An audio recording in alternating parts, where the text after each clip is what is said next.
today we are having our fourth meeting, uh, and this journey actually started in 2020, actually April 2020. The first month in the beginning of the pandemic, everybody was locked in their homes, and we kicked off a journey that was called the CFO Evolution Journey. And this series of virtual and on-site meeting and podcasts, articles, all of this was created with the purpose of really disclosing knowledge for people who are connected to corporate finances. 2020, of course, we only had virtual events, right, because of the pandemic. But as soon as the pandemic came to an end, we're able to have some on-site events and not letting go of podcasts and virtual events as well, but always focusing on the managers of the financial departments of the corporate world. And the name of this journey is almost self-explanatory, right? It's the CFO evolution journey. So the main goal is to share and disclose knowledge that goes from technology, automation, leadership. We talked about crypto assets, blockchain, and many other subjects. And in this year, 2020-30, the fourth year of our journey, we selected the subject of ESG, environmental social governance. This is something that has been discussed a lot lately. Something that, uh, as we were joking with the panelists before we start, this is it's still a subject that still, well, our team actually fits, let's say, a bus. We can fill in a bus of people who are aficionados of ESG, but since it's still in the beginning, a lot of myths, a lot of doubts are there, and many wrong ideas or unenforceable ideas also come to fruition. So in this year of 2023, Moore selected this topic because we really started to realize that we there was a risk that the concept of ESG has faced lately, which we have a super exposition of this topic, and there's no real understanding of what we're talking about. So, in our perception, uh, still lacking to understand and apply these concepts.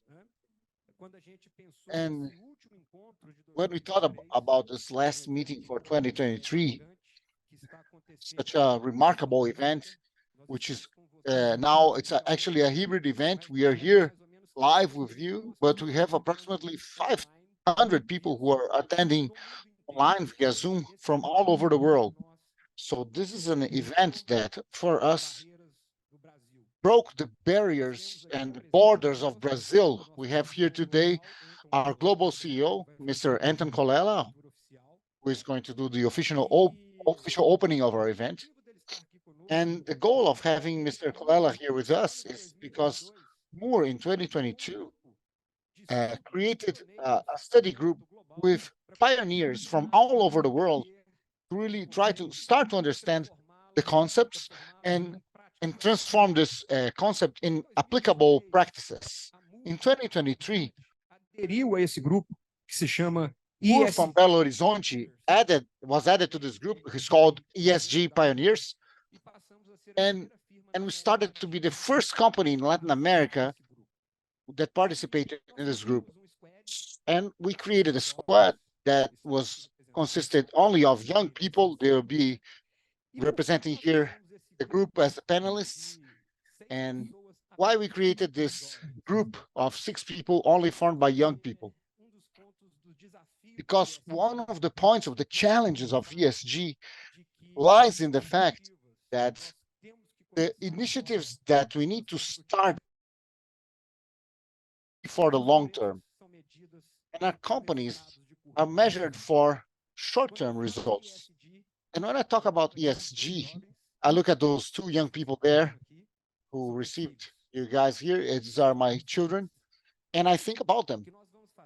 What we're going to do is not gonna reflect on my life. It's gonna reflect on their lives. That's why we named a group of experts, and in this group, all are young people because they need to build the future for them. We, unfortunately, haven't done our part at the right time, but there's still time. And that's why I invite you all to participate here today in our discussion. It's a discussion. I mean, our meetings are always very informal, and I'd like to invite you all to interact with the panelists and ask questions and so on. We're going to have a dynamic today, and everybody who is here is our customer, our clients, our friends, people of our close relationship. So it's good to have exchange experience here.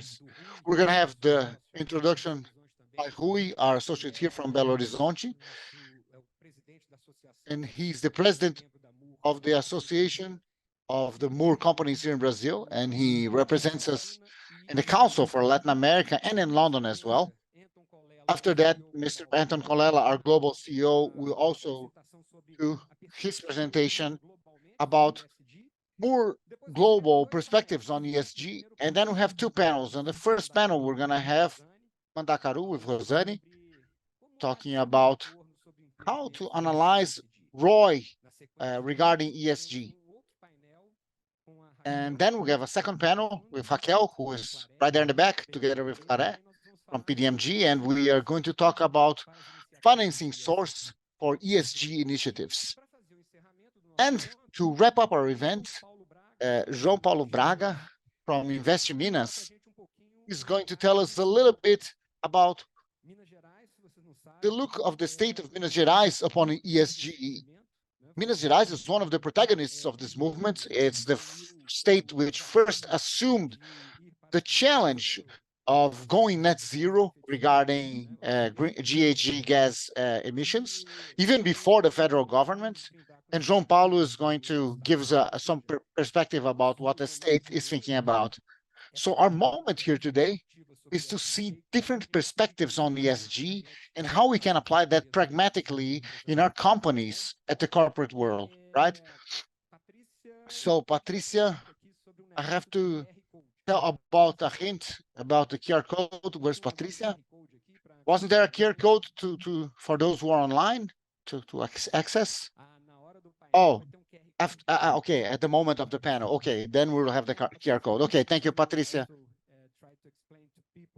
Who is watching us on the Zoom, the foreigners that are taking part on this event today by Zoom, if you want to listen the translation, at the bottom of the screen, at the Zoom, at the right side, I suppose, there is a button where you can choose Portuguese or English, ok?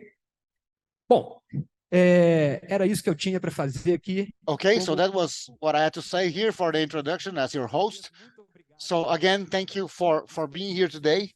I hope you all enjoy and bring a lot home from this discussion. I'd like to invite Rui to give you tell a few words on behalf of Moore Brazil and Latin America. Good morning, everyone. It's a great pleasure, and I'm really happy to special people for our company, for our organization, for Moore. It's great to be here at this event live, and also our colleagues from Latin America and all over the world. The pioneers who are also here with us, helping to promote this event in some way. Marcos already said a lot about the issue about CFO evolution, and I'd just like to emphasize about ESG and reinforce that how gratifying it has been for us, for our office here in Belo Horizonte, when we realized that Moore was really strongly concerned with ESG, which is so important for us. It's important for us, everybody, as people, as citizens, sociais, ambientais, as owners of organizations, with our responsibilities before the world that God gave us. So Moore created this group last year, and we started by investing in this topic, which is really incipient, but it's at the same time such a current matter of discussion, and we're still a little bit lagging behind on what we need to develop with ESG. Our organizations, talking to the entrepreneurs here and the corporations here, our organizations will in some way attract good professionals, attract the good talents, if they really start concerning themselves with this topic. At the same time, our customers will more and more, especially the new generation, will be concerned about knowing what each of the organizations are doing regarding their concerns and their commitment with ESG. And we, as a consultancy company, as an auditing company, we have the role of helping you with this journey, with this process. Or been concerned, especially regarding governance, has been concerned of acting with ESG reports, assurance, consultancy, and advisory for the implementation of process. And we're still in the beginning of this journey. So we're starting something that is really, really important. And if you're here, you need to concern yourselves about this matter. You're taking a step forward, and you're gonna harvest the in the future. That's why we had this event and had the opportunity to bring our global CEO, Mr. Anton Colella. He's a very special person for myself, a man who has a big heart, who's very concerned about the humane things of organizations and people, and that's why he was the champion of this topic. He's a brilliant CEO and professional who has led us and has inspired us, especially our youngsters. So I'd like to thank the presence of everyone, and I'd like to introduce our friend, Mr. Anton Colella.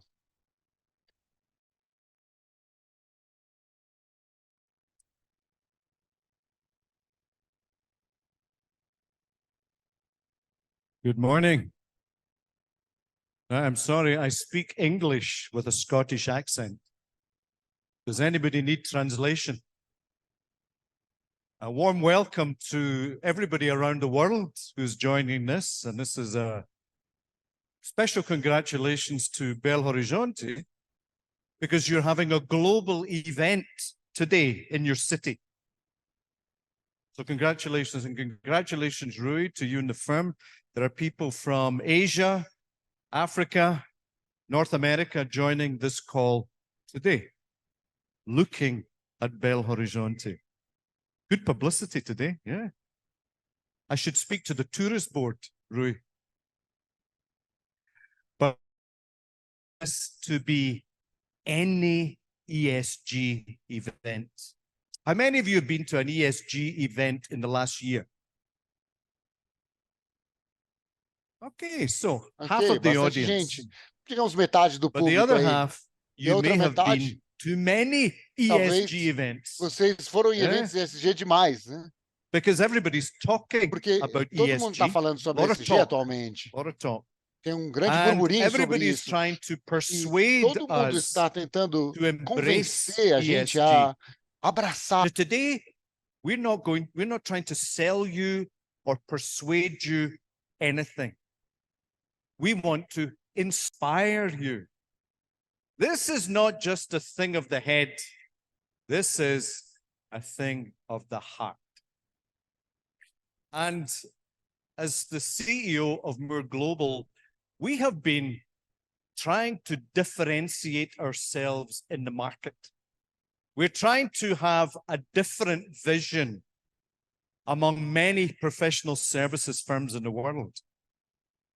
But one of our strategic objectives, you listening? Moore Global and its young leaders will change the world. To be a successful business, we want to grow, we want to be well respected in the market, but we also want to leave something behind that is good. And the other thing is, we have associated that ambition with our young people. In Moore Global, we are mobilizing thousands of young people, young managers, and young leaders who will change the world through the accounting profession, through Moore Global. All the investments that we're making just now will leave a legacy, I hope, for many generations to come, including here in this city, that Moore Belo Horizonte will not just support you as clients, they will leave something here that people will talk about for many generations. They helped us create a better city. They helped us create a better region. Now, the thing about ESG is you cannot, this is not some transactional process, another service, another compliance exercise, another opportunity for Moore Belo Horizonte to make some money from you, the clients. No, it cannot be a transactional process. This is something fundamentally transformational and authentic. So I said from the very beginning in Moore Global, we will not offer any ESG services or advice until we do it to ourselves. When we talk to you clients, we want to be able to say, we're trying. We've not got it, but we're trying. We're not going to advise anybody on something that we don't believe in ourselves, not just because we think it has an opportunity to earn money for us. We want to earn some money as well, just for the avoidance of doubt. But we want to make sure when we deliver this service, it is from a position of authenticity. Okay, you got that? Clear. Now, the thing about ESG is we all know, everybody is telling us how important ESG is. And Moore Global has been producing some very, very good research and use the QR code to access some of our very, very good thought leadership. ESG is good for business. Look at this. This is what the research is saying. We do research, we do ESG, it is good for our business. It affects the bottom line. Customers will stay with us. Sales boosts. We've got people hiring ESG staff. And more importantly, if you want to grow, investors are interested in your ESG credentials. This is now an economic reality. ESG is an economic reality and an economic opportunity. Now, what we're seeing just now at the same time is that governments and regulators and standard setters are now trying to create a formal architecture for this globally. So there is consistency. So we don't have firms saying we're ESG compliant, but it's not. It's superficial. It's not real. You know the phrase greenwashing. I don't know how it translates in Portuguese. Greenwashing. This is a big problem. And governments and regulators are stopping this by challenging statements, data, credentials, which are superficial and which are being presented in such a way that they are real. Now, we are learning this in Moore. We're working with our clients just now to interpret what is happening in the world to help them make sense of this. We have here in Belo Horizonte many clients in the agri-business, the mining, renewables area. These are the clients that we want to work with to help, not to persuade them, but to walk with them on their ESG journey. Globally, what you see here in Brazil is becoming more prominent. Next year, we will see standards or mandatory requirements in Brazil. Some people are getting ready. Some people are sleeping. Hope today for some of you that are sleeping in the audience, you may say, I need to ask some more questions and seek some advice. But you see here the clients that you have, that Belo Horizonte have here in this area. But globally, we have many in mining particularly, and this renewables area. And we want to be able to help them on their own journey. And we've created a team here. This is a local team. But 2.5 years ago, we had nobody in Moore Global that was an ESG expert. Now, we have firms all over the world. Belo Horizonte, here we are. Look here. They are one of our global leaders here in your city. Our aspiration is that Moore Global be one of the leading advisors and supporters and companions in ESG support. We've made a statement. Do you know why? Because it's important for us and what we stand for. Now you see here, the team there. But there is a team all over the world here. But I want to not just introduce you to the team. I want to leave you just now with a change of heart and mind. This is one of the biggest opportunities for us to create new purpose in our business. This is the opportunity for us to have new conversations in our work with our people. ESG, if it is a compliance exercise, will not leave a lot for the next generation. This is about a fundamental transformation of us as individuals and what we do as a business. If you want to be a great leader, and there are many great leaders here, leaders of businesses, you want to be a great leader, your leadership has to be about the impact your business has on the world. My legacy as a CEO is I need to leave behind not a bank balance, but a generation of leaders who want to make the world a better place, who have a desire to make our business an agent for change and transformation in the world. We have associated in Moore Global ESG with the young people. Com os You'll see them jovens today. ao redor do Why? mundo que estão envolvidos This com is ESG. their Vocês vão future. ver eles hoje. I Por would quê? love to have all my Porque o futuro é grandchildren deles. here Eu today, gostaria de ter todos os meus netos aqui because they are comigo in my hoje. ESG team at home. They're small, but I'm doing this for them. I'm doing this for them, for a generation not even born yet. Colleagues, if you have not begun the conversation, I encourage you in your offices, not just with your executive team, but with all your people, to ask the question, what is our purpose? Not just what are our products? What is our business model? Why are we here?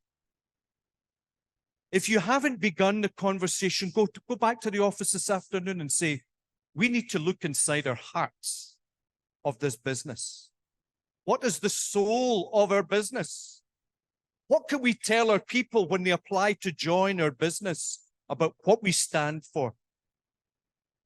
This is a great opportunity.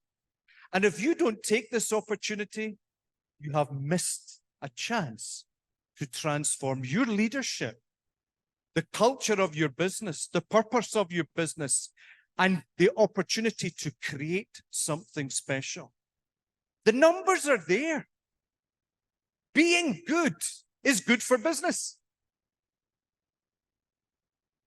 Being sustainable is good for business. And yes, we need to be pragmatic in how we do this because it can cost us. We need to have a sustainable business model.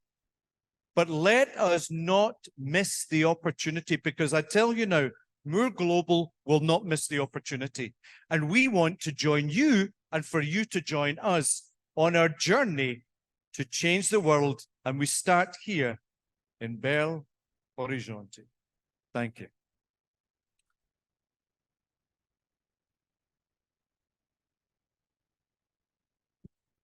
Thank you very much, Anton. As usual, very inspiring. Thank you very much. Bom, eu espero que todos tenham acompanhado Well, com. I hope you have followed, although Mr. Anton has an accent from Glasgow, but we can drink some whiskey afterwards and we'll be okay. On his, and the tab is going to be paid by Mr. Anton. But anyway, I'd like to comment that we have an illustrious presence here today among our team.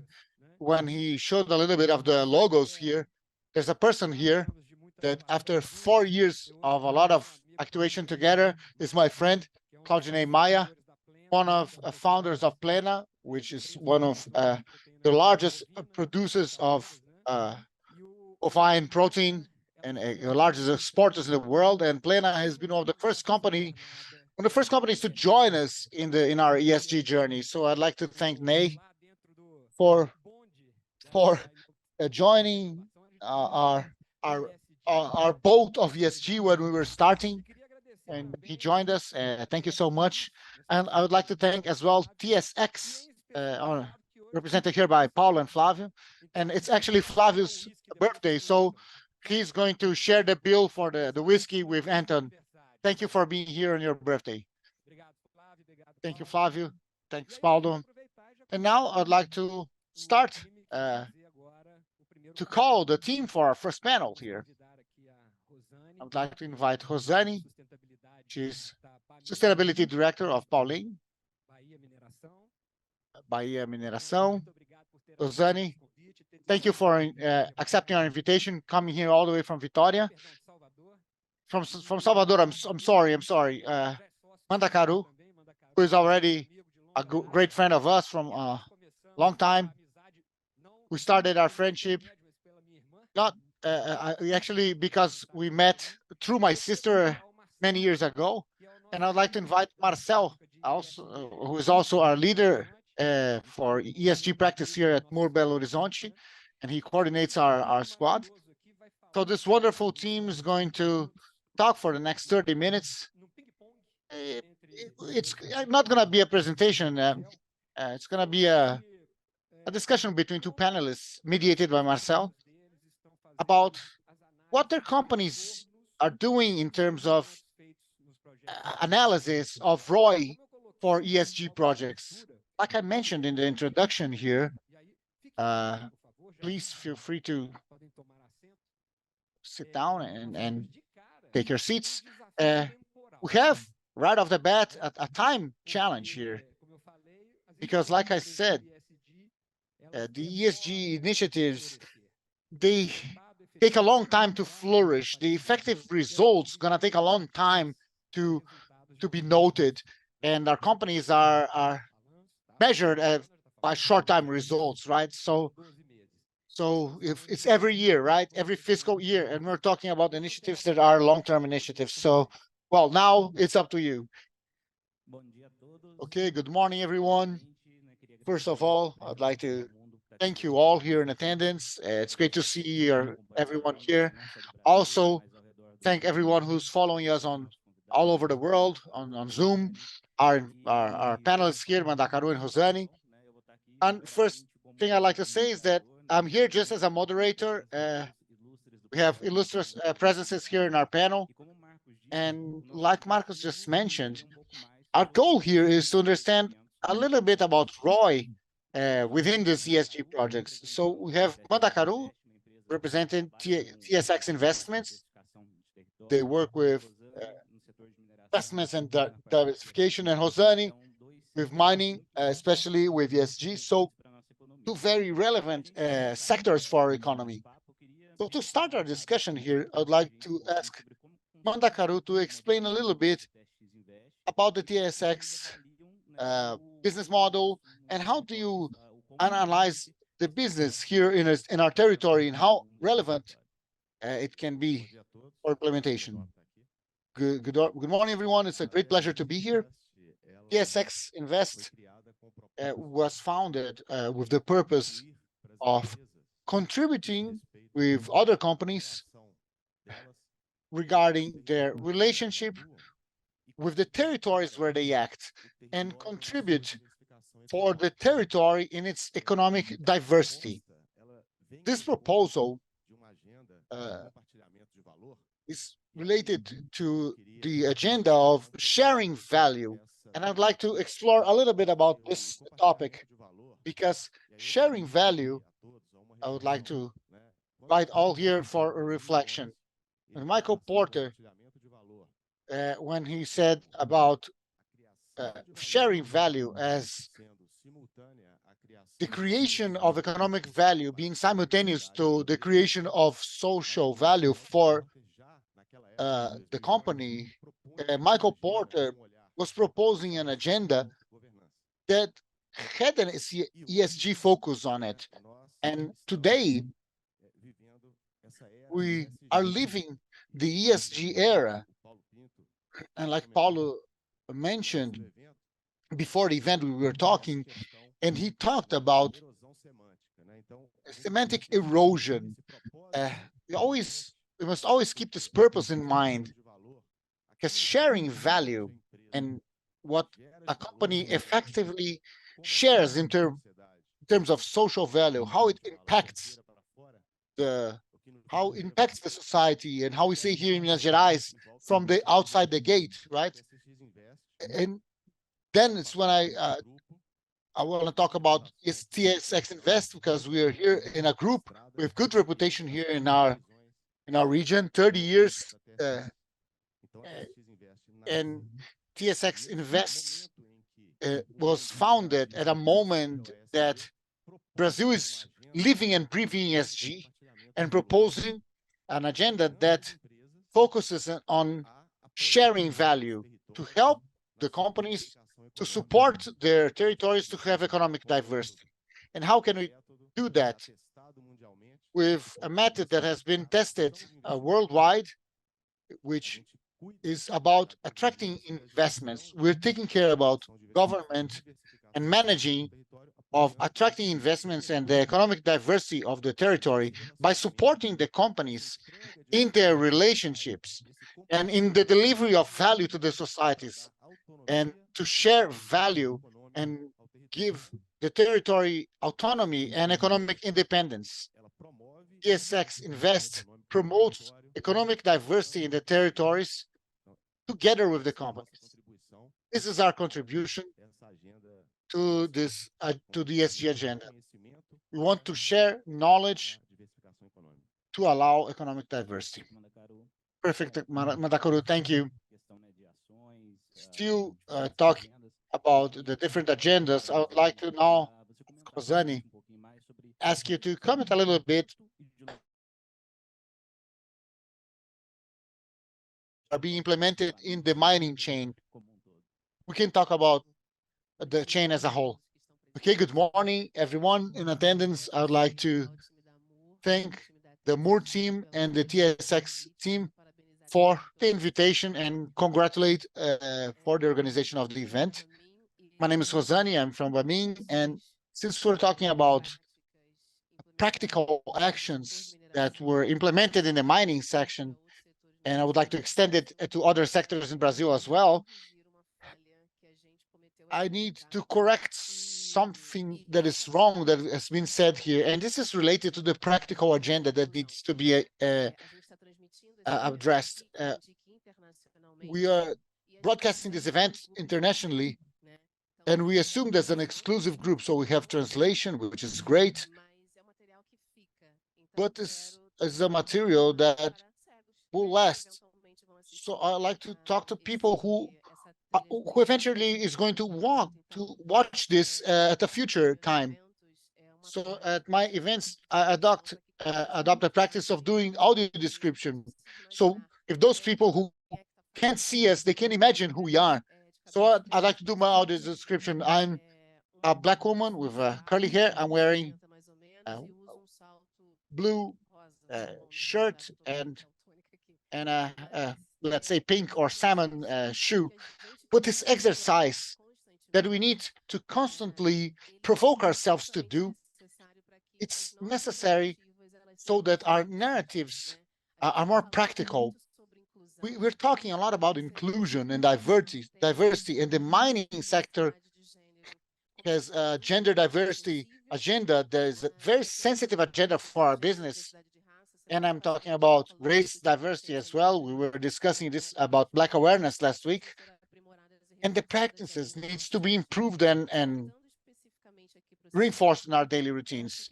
Going back to the mining sector, in addition to what we're talking about, we have I'm talking about this gap that we have in our sector and in the country. And some companies have adopted diversity and inclusion programs and supported initiatives even outside the organization to really be able to have this matter, which is related to sustainability of the business and the society, which is one of the vectors of ESG in several sectors and organizations, must also be followed by the social impact that our sector and organizations have on these territories. Mining companies of the industrial sector have this characteristic. We talk about complex organizations, organizations with a high level of capex, organizations that have a high level of technology and knowledge. They have their offices, their headquarters at the large centers, but they have their factories in remote locations. So how do you go to these locations? What is the intervention you're doing? What you're looking upon this territory that is going to suffer this intervention? So one of the agendas that mining has been more and more provoked in the last 10 years is to look upon the issue of social economic development of the territory. And then I can make a connection with what you just said about shared value and about what's the real role of organizations. We are living in a world that we hear that return of investors is the main thing for some organizations. Some organizations, that's the only return that you're waiting, that we're expecting. But currently, if you don't produce, I'm sorry for being redundant, if you don't produce a product or don't leave a legacy for this community who is suffering this intervention, this value that is for the shareholders is going to be reduced over time. So these are it's two highways that are parallel to each other. So I'm looking at the people, at the places, at the territories, at the environment, and I'm thinking, how can my business, who's going to act in this territory, who's going to be part of this dynamic, and that's where the provocation comes from.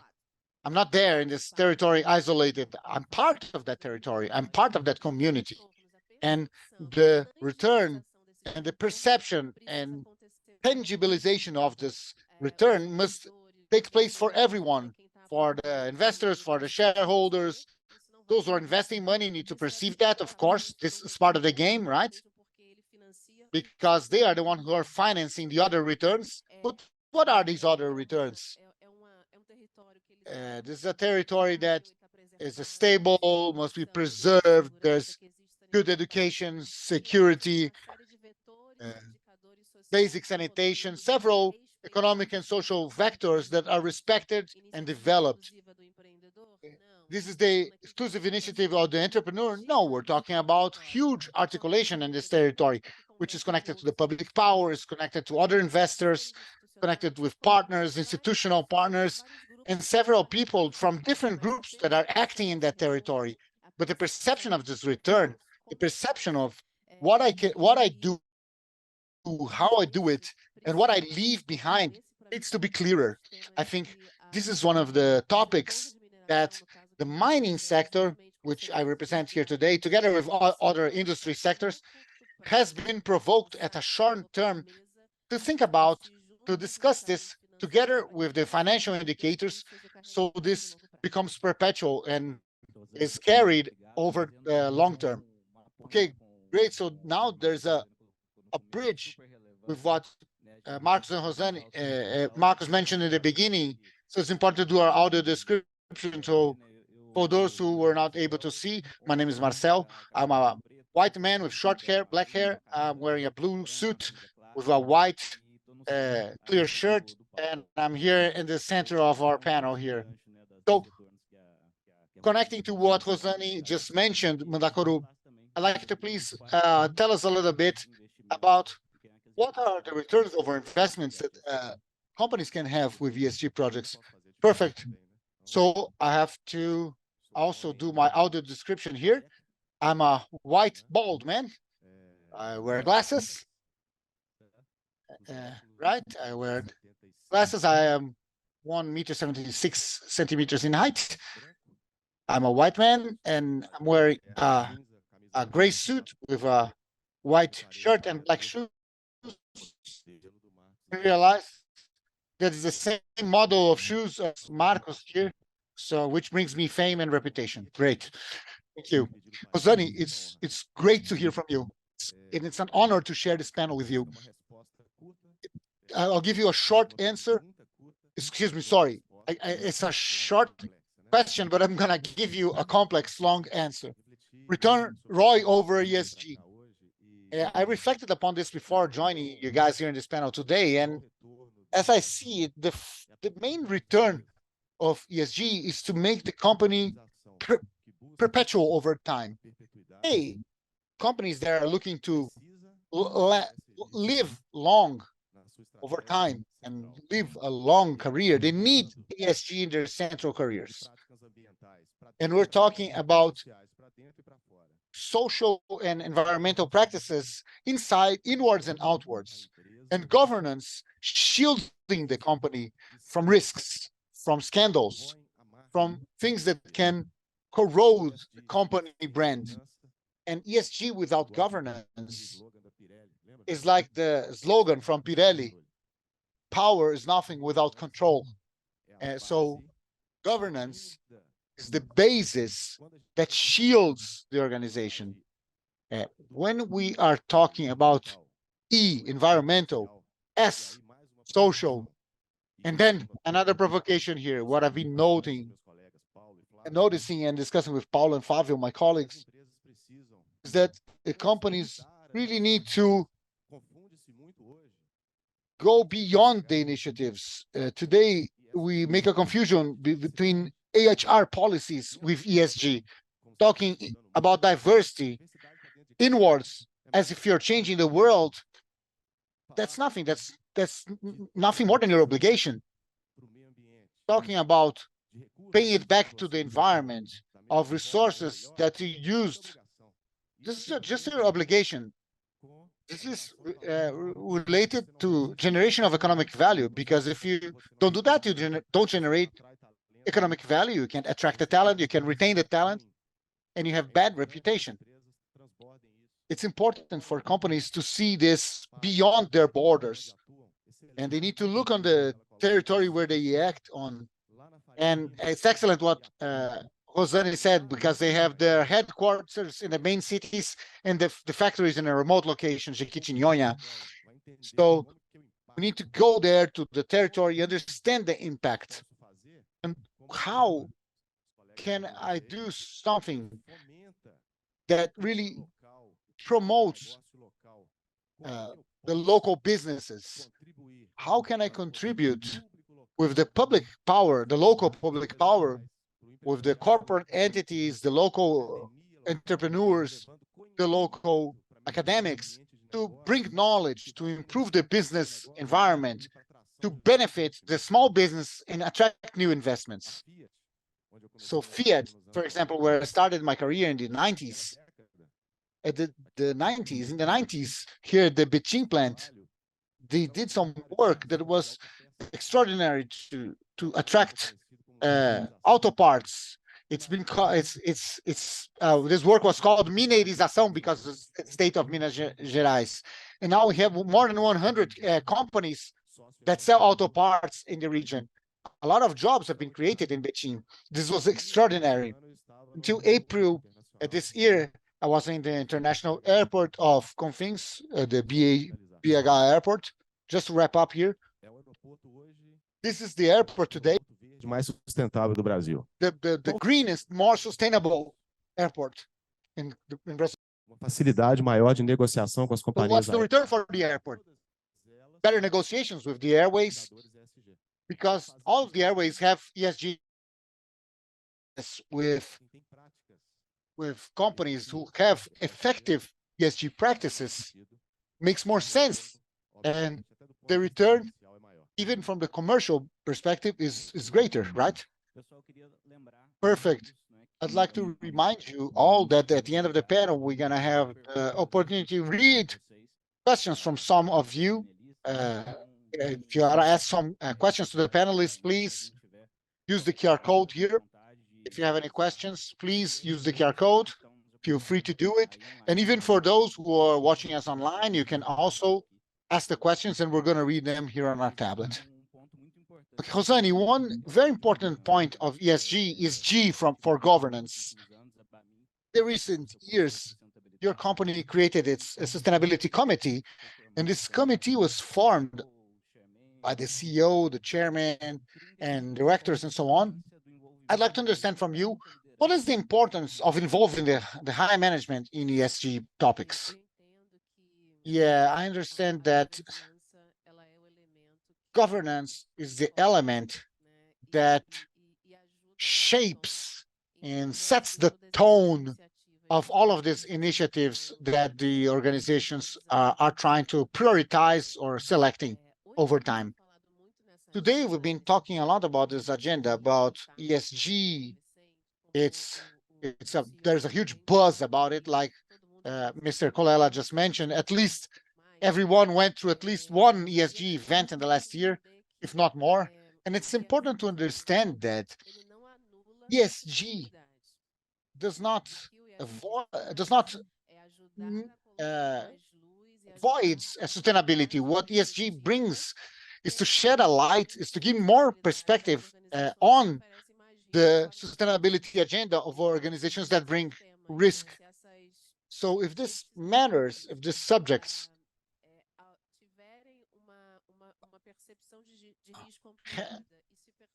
if the risk of this subject is perceived as increased, and you don't have good governance, good management on this topic, this committee, the ESG committee, is responsible to shed a light on these subjects so that and bring traction so that the areas who take care of these agendas have the resources and are able to really accelerate and improve their management, reduce the risk, increase the sustainability of the business, and have a better reading of the investment that has been done.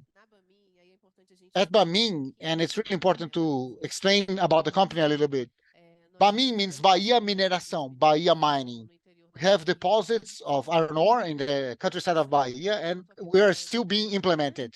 So we're talking about a mine, a railway, and a port. That's an integrated project that is going to be implemented from 2026 to 2027. So the company adopted an assumption that is very interesting, that's saying, no, we're not going to wait for the end of the implementation to bring this topic inwards. We're going to start working on this since implementation. So we did all the exercises that we did, the matrix, we identified the level of risk of the systems, we identified what were the initiatives that the different areas have already adopted. We are helping to size and calibrate the amplitude and the expansion of these initiatives over the implementation of the project. And everything is brought to this forum, who has the responsibility to say, speed up or slow down, let's invest more resources here or there at this moment.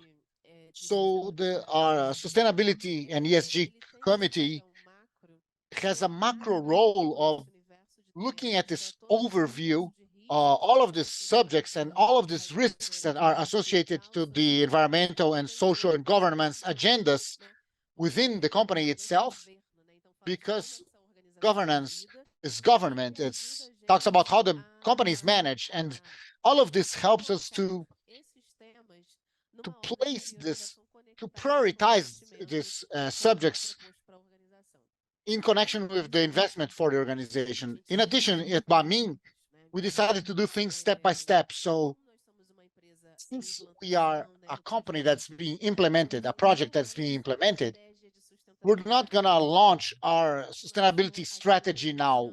We launched what we call a ESG framework. And the idea was to make clear to the market what are our material topics and what we would look upon as relevant moving forward. So we're exactly at this moment of exiting the framework and going into the strategy itself, because the strategy talks about positioning, commitment over time. So I'm going to do this, when, and how. And then again, you have this committee that is going to help us to prioritize the matters here. Our committee is chaired by our president, Eduardo Lecce, and is also composed by the group chairman, which is the controller of PAMI. And that's how we found to bring the high management, the big decision makers here in Brazil, from Brazil, and the controller, to be committed and to help us to bring traction to this agenda, because it's no use at our level as an organization, as country, and even in the world, this agenda is still growing, right? So in is sometimes it's the traction comes down, up, and sometimes top down, because otherwise it's not prioritized, and we need it for the business. Yeah, it's super important. And now, talking about mining, Mandakaru, you about the attraction of investments to our state. I'd like to understand from you, what is the role of Minas Gerais in the energy transition in the automotive sector, because of the strategic minerals that we have here.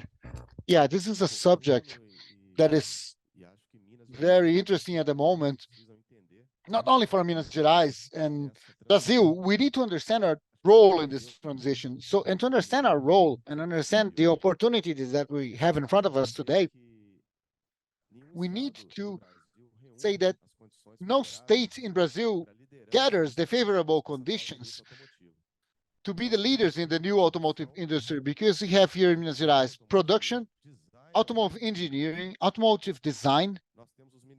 We have the strategic minerals that you mentioned, and we have ethanol, which is important for this transition as well. So we have all the elements here in our state. What we can't do is simply deliver this and and and do the beneficiation of our minerals and work with the chain. I mean, we need to retain the talent here in the automotive chain.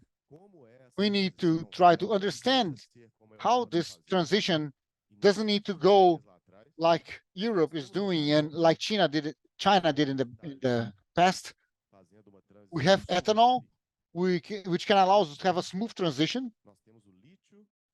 We have lithium in the north of our state, in Chiquitinhoya. We have niobium, the largest reserve of niobium in the world.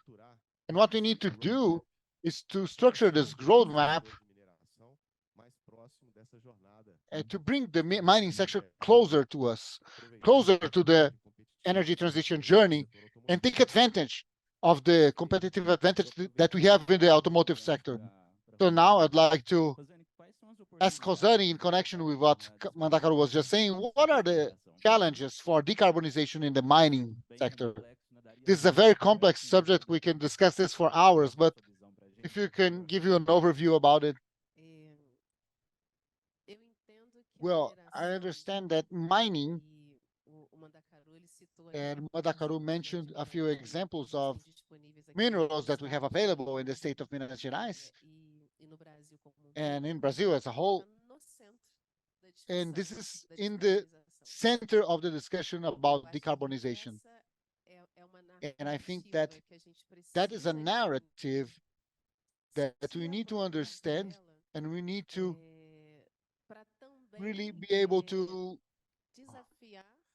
challenge the businesses and have a society that is more aware of its own role. And why do I say that?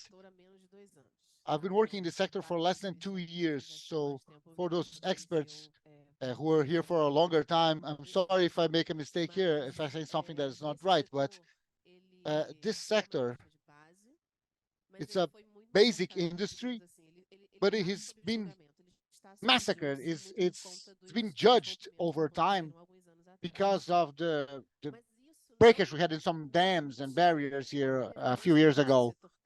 But this doesn't make the sector less relevant, not only for the economic development of Brazil as a whole, but for this matter as well, which is crucial for the Brazilian society.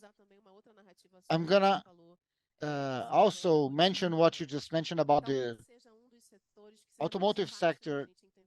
I think it's one of the sectors that is kind of easy to understand because we always have some news, right? The battery, lithium, electric cars, and so on. So where does the battery for electric car come from? It comes from minerals, right? To decarbonize the automotive sector, we need mining, right? Oh, but Rosani, what are you talking about mining? And that's where it gets interesting. We need, as business leaders, we need to understand that less and less, excuse me, more and more, we need to be more responsible for the activities. That's why the sustainability agenda is so important because we need to do mining with specific licenses, installation license, operation licenses. We need to respect what the agencies define. We need to follow the social environmental programs to mitigate risks and so on. We need to look on our productive process and think, how can I make it more sustainable? So let's use electric locomotives in our railway. What kind of truck are we going to use? Can we use one that is less pollutant? Did we do the energy matrix change? Are we using renewable energies? This is about the production process, which will provide this product, which is then really important for the automotive sector and for other sectors as well, other industries as well. The metalworking sector, which is, let's say, main user and the main buyer of minerals, they have already been started provoking the miners with these questions. How your scope one? What's your scope two? What is scope three regarding decarbonization? So it's important to understand the relevance of this industry, of this sector on this topic, and understand that you also cannot break down and cannot separate these things. And with the relevance of these sectors, we need more and more synergy and more collaboration within the sectors. Uh, we can't, we cannot involve maybe the fashion industry with their own part, the service sector, which has its part as well. It's a collective global social effort. And ensuring not only that we provide a product that has a lower carbon footprint or that has a sustainable productive process with qualified labor, with no slave-like labor, no child labor, and so on, and respecting the laws and the programs with a responsible supply and ethical supply chain and respecting to the communities and with a real contribution to the social economic development with appropriate look to our workforce as well. We're talking about the social side of things, looking about health and security, taking care of the environment, thinking about mitigation. We are looking at the environmental side of things. So not only what I provide, but how I provide. I think this is important to understand that return that our investors and our shareholders are expecting cannot come at any cost. This is not acceptable anymore. It needs to be done in a more sustainable way, in a more responsible way, so that it's perennial. Rosane, talking about the how, since we're at the last of our 10 minutes of our panel here, we got some questions here from our audience. I'd like to share it for the panelists. Please feel free to comment about them. One of the questions is, how do you assess the how you assess people inside ESG and how to integrate this in the return? How are your companies thinking about the people in ESG? Well, I'd like to talk a little bit about the indicators, and I'm going to break this in two audiences. Let's call it people as collaborator, as employees, and people as society, as community, or stakeholders in general. And how do we do that at Bamin? The integrated project of Bamin is going to go through 35 municipalities in the countryside of Bahia. It's all inside the state. I could talk about it for hours here. It covers 35 municipalities, and we're talking about approximately 800,000 people in different communities who are going to be affected by this project. 80% of these communities, we already did some diagnostic analysis with EBG data and also official social indicators available, and realized that 80% of the people in this region are uh, living in social vulnerability. So how can I, as an entrepreneur who is going to act in this territory, how can I look at these people and together with other stakeholders, how can we really work towards solutions to reduce this vulnerability or really try to participate in this process? Um, we are still designing a specific KPI that talks about vulnerable social vulnerability, considering income, the infrastructure available at the territory, education, and there's one aspect that I'm sorry I forgot. There are four variables there, and this variable are going to be monitored during the implementation and as the implementation and operation of the project moves forward. So the idea here is, as entrepreneurs in articulation with other stakeholders in our territory, and I'm talking about different governments, different NGOs, civil society, other entrepreneurs, how can we adopt that allow us to improve this social indicator, considering the measurement that we're doing? So if vulnerability is zero point 0.8, let's call it, with the collective initiatives that we're going to uh, adopt for the territory, they need to be reduced gradually so that we can perceive it over time. But Rosane, how are you going to read this? How are you going to measure this? That in fact these people are satisfied in a sustainable environment, in an appropriate environment for them to live. Well, we have another tool that is basically a communication channel. It's available for everyone. We call it Alobamin, and there we monitor every month the level of manifestations of complaints and demands that we receive from these people in the territory.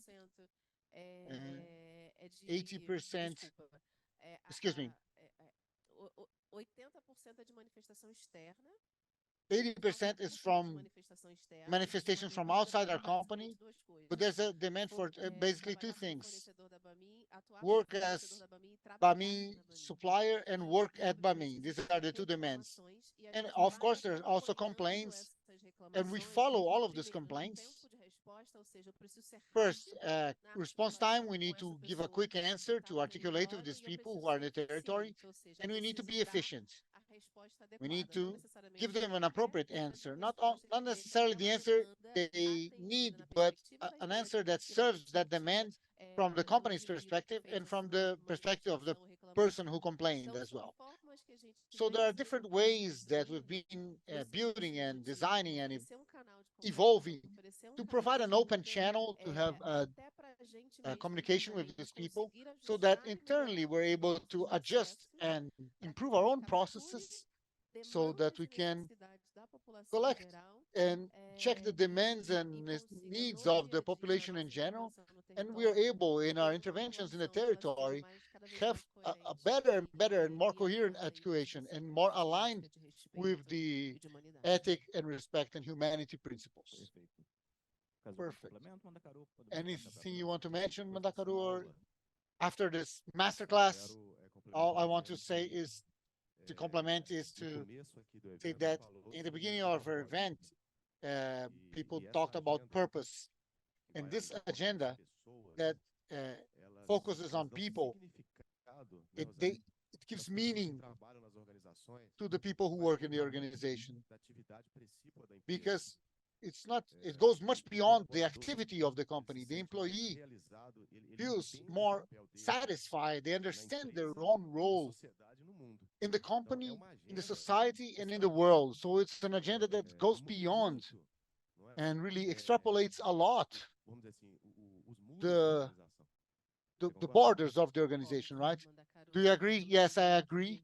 And as you said that, it reminded me of a sentence that was in Larry Flink's letter. If I'm not mistaken, it was from 21 to 22. Larry Flink is one of the CEOs of one of the largest investment funds in the world, and he's really committed with the ESG agenda, and which has been questioned in the last couple of years. Oh, it's a lot of cost, it's too expensive. Does it really make sense? Does it really bring any returns? There's some questioning regarding the ESG agenda, but at the time, Larry Flink said something that I don't forget, which is business who don't have purpose in the center of their strategy are not going to survive. They're gonna survive for the long term. And for me, to understand the purpose means that an organization formed by, let's say, thousands of employees thinking about purpose. I remembered I started discussing purpose in the board meeting. It was like I was,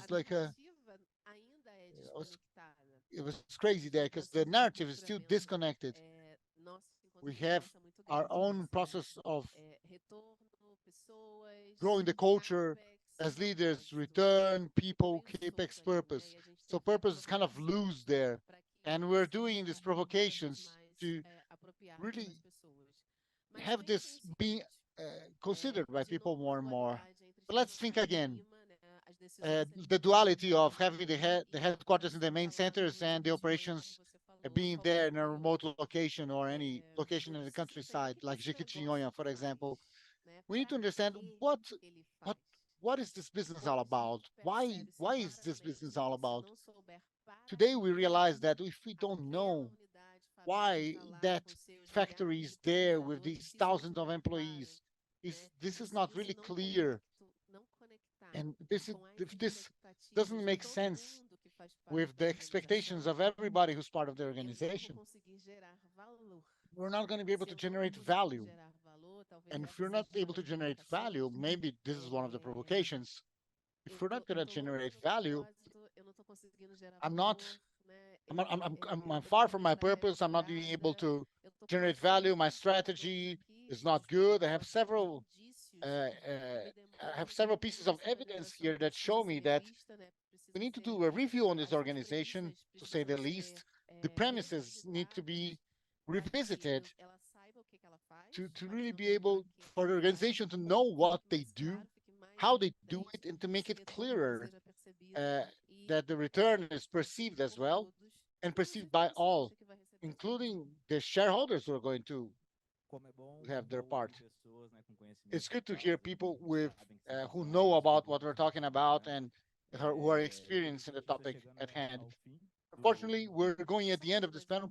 I just wanted to make a small comment here. I'm sorry if we go over time, but I have several people from the financial sector here, right? So pay attention to some changes that are going on in the regulatory environment that are started already arriving here at Brazil. I think less than 2, 3 weeks ago, less than 1 month, we had publication of a document that regulates disclosure of non-financial information in Brazil. So we came from social balance sheets 30 years ago. We came to the sustainability report, and sometimes some companies publish an integrated report together, financial demonstrations together with sustainability. And this gate is already has been passed because now we have a Brazilian regulation. So we had basically the adoption of international standards regarding these regulations and some validations from these international regulations, but now we have the Brazilian regulations. So please pay attention to this publication, because then you can do some more connections, because now it was only HR, relationship with the community, risk management. But now there's a new group, financial sector. You need to be part of this discussion as well.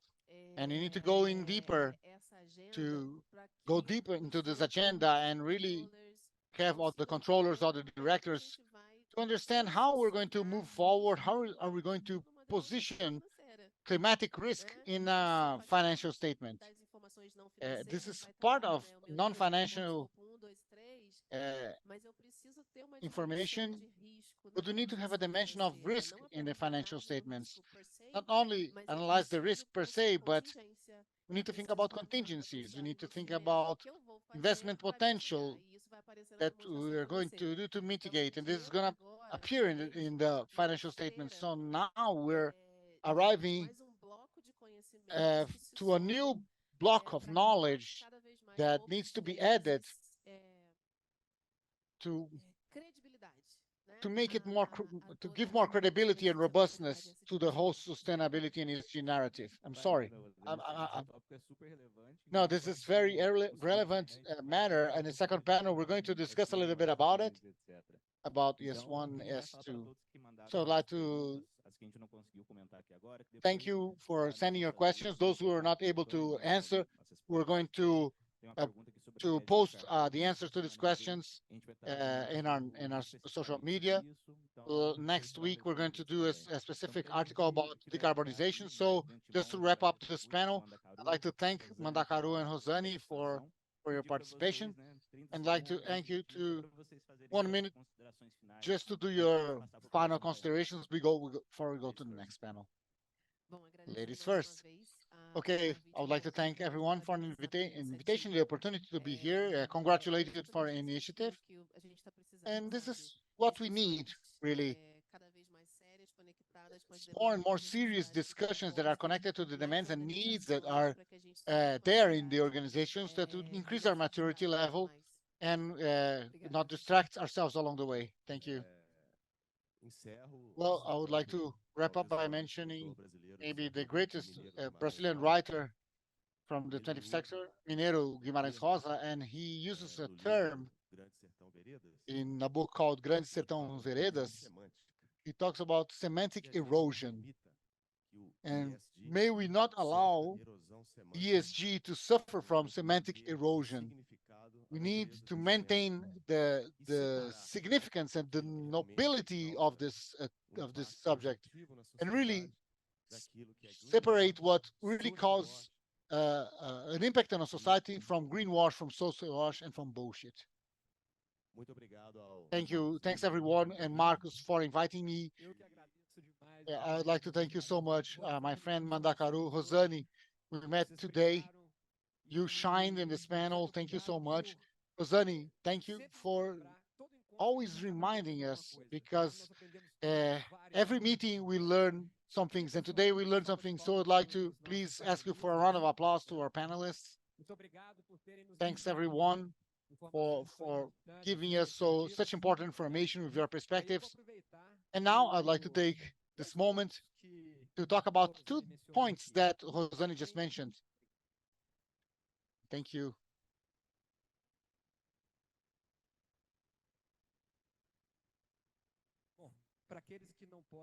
For those who can see me or who can see us, my name is Marcos. I'm a white man. I have 1.73 meters in height. I'm 55, so I'm getting shorter and shorter. I have gray hair. I'm wearing a black suit and a gray shirt. And we are here at Museo of Mines and Metals, owned by Gerdau. It's a beautiful place.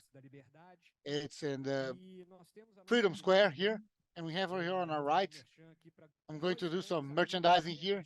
Two friends here from when I worked at Xerox, Luizinho and Rodrigo Câmara, who are the owners of the coffee shop here, and Casa Câmara, who is the antiquaire here, who has decorated our environment. So thanks both. It's great to see you again. Thanks, guys. So I'd like to emphasize here something that Rosane mentioned many times, that I think that maybe it's not still embedded. The concept that comes behind it is not embedded. Company, Rosane mentioned, she didn't mention companies, she mentioned organizations. And I have been using this in my classes at Fundação Cabral to really explain about this more encompassing look of ESG. If you come from business management, when I ask this in the classroom, what is the main purpose of a company? And the answer is generate profit for the stakeholders, shareholders. And when I ask what is the main purpose of an organization, it's silence, nobody here. And I mentioned that it's generate value for all the publics of interest. And this is a very important change. And that's why we brought this topic to be discussed by this group of CFOs within the CFO evolution journey. For the people from finances, the look is always this look from business management. We're focusing on profit for our shareholders. This will always have to exist because the shareholders are one of the stakeholders. But as organizations, our organizations need to look at all the stakeholders, primary, secondary, tertiary, and so on. And this is what Rosane and Badakaru have discussed here.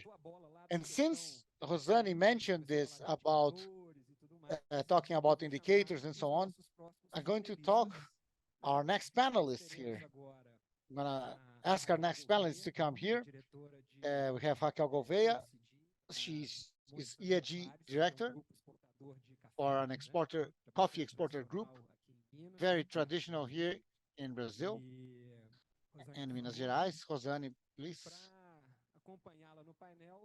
And to Antônio Claret to be with her in the panel as well, Vice President of BDMG. Claret, when I resumed, we were working together at Helena Fortes. Yeah, we always need to privilege our friends, right, and bring them here and try to bring them together with us to evolve together. So thanks, Claret. Thanks, Raquel, for being here and for spending this time with us. I would like to invite Sabrina and Patricia, who are from our ESG team as well at Moore, who are going to moderate the panel. So in the first panel, the focus of the panel was what are companies doing to assess their ROIs on ESG. But there's also another question that is associated to this one, which is how can I finance my ESG initiatives?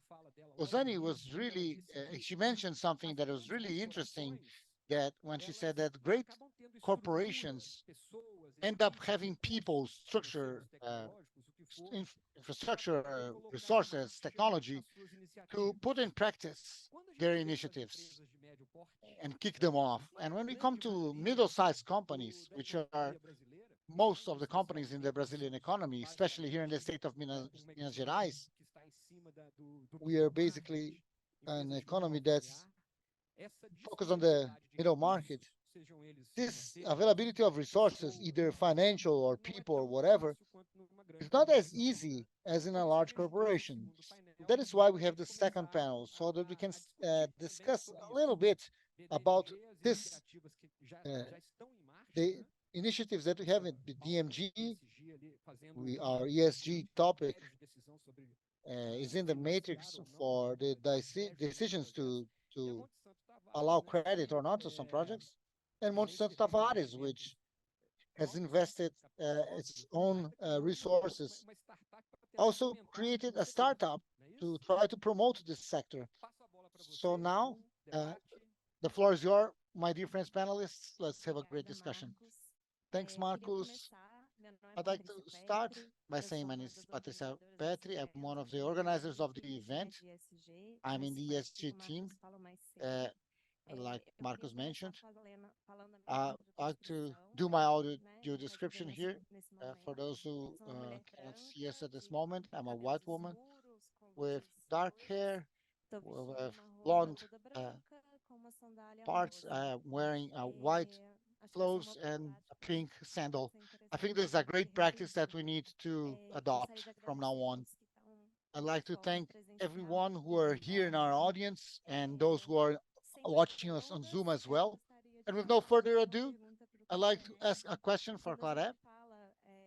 One, we talk about financing. BDMG was the first public bank in Brazil to really issue sustainable bonds. And banks have different credit lines to provide financing to sustainable projects. And I would like to know.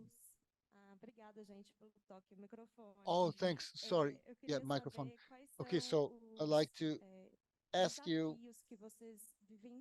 what are the main challenges that you see to provide these financing lines to the projects?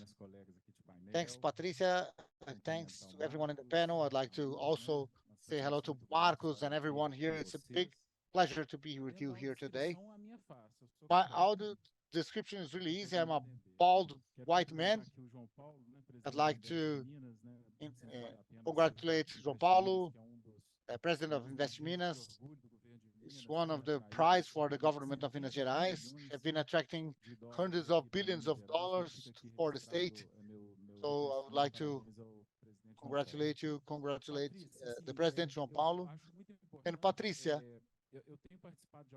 I have been participating in a few events, and there's still an image of BDMG of being a bank that works from state funds, which is the reality of several development banks that we have in Brazil, and even some promotion agencies. But that is not the reality. For a few years, we know about the situation of different states here in Brazil due to structural and constitutional issues.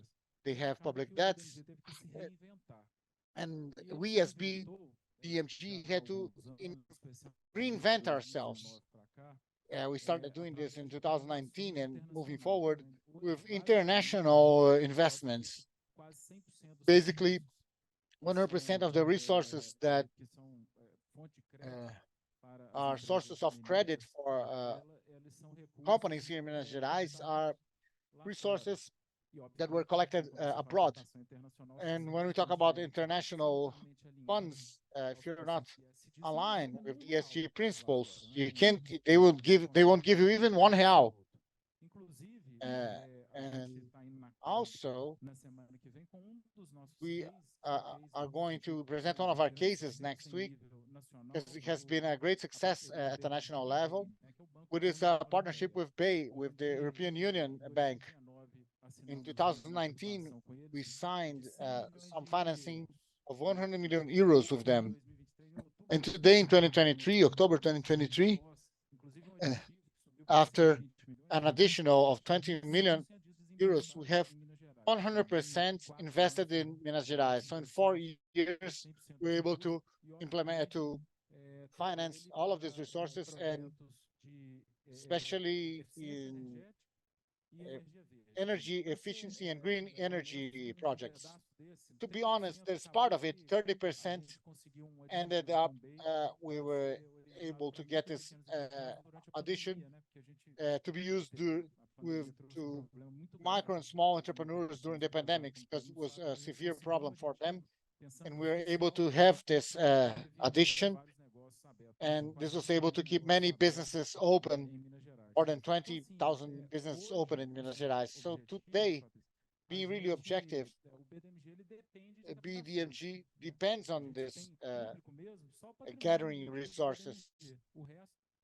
Uh, it's 100% finance resources that we collected abroad. So this one is for green energy and energy efficiency. There's another project that we have that there's financing for some link with the SDGs. So in the end of the day, when we talk about promotion agencies, you have BNDS and all of the others below it. BDMG is one of the reference regarding ESG projects because of need. It's not that at some moment someone identified that this is the way to go forward. It was our own need to be able to finance the companies here in organizations here in Minas Gerais, and it ended up being a positive thing because we're now uh, financing basically 100% of the projects which are somewhat related to ESG, and we can discuss this in the panel as well, are measured and audited, of course. Thanks, Clara. Now I'd like to ask from Raquel, in the same context of financing, what are the main challenges and opportunities of your organization?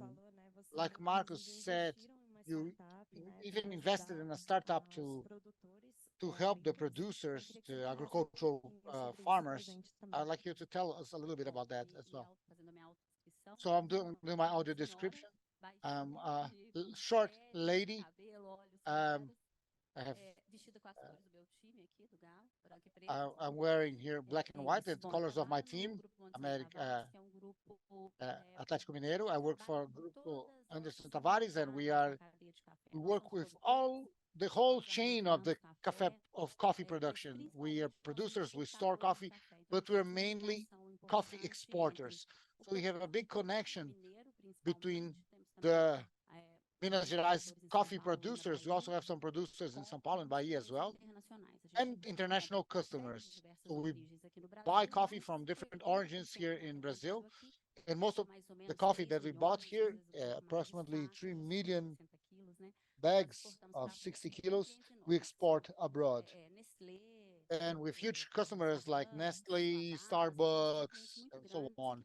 These are large customers and that have very rigorous ESG requirements.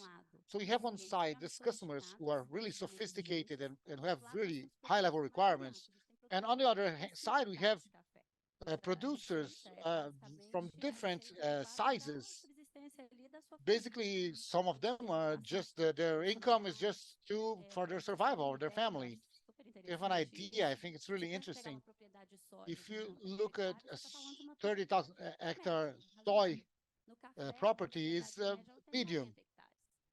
A medium property for coffee is 90,000 hectares. So we're talking about small properties, family agriculture, little access to resources and education to invest in ESG. They're fighting to produce coffee and be able to survive with their families.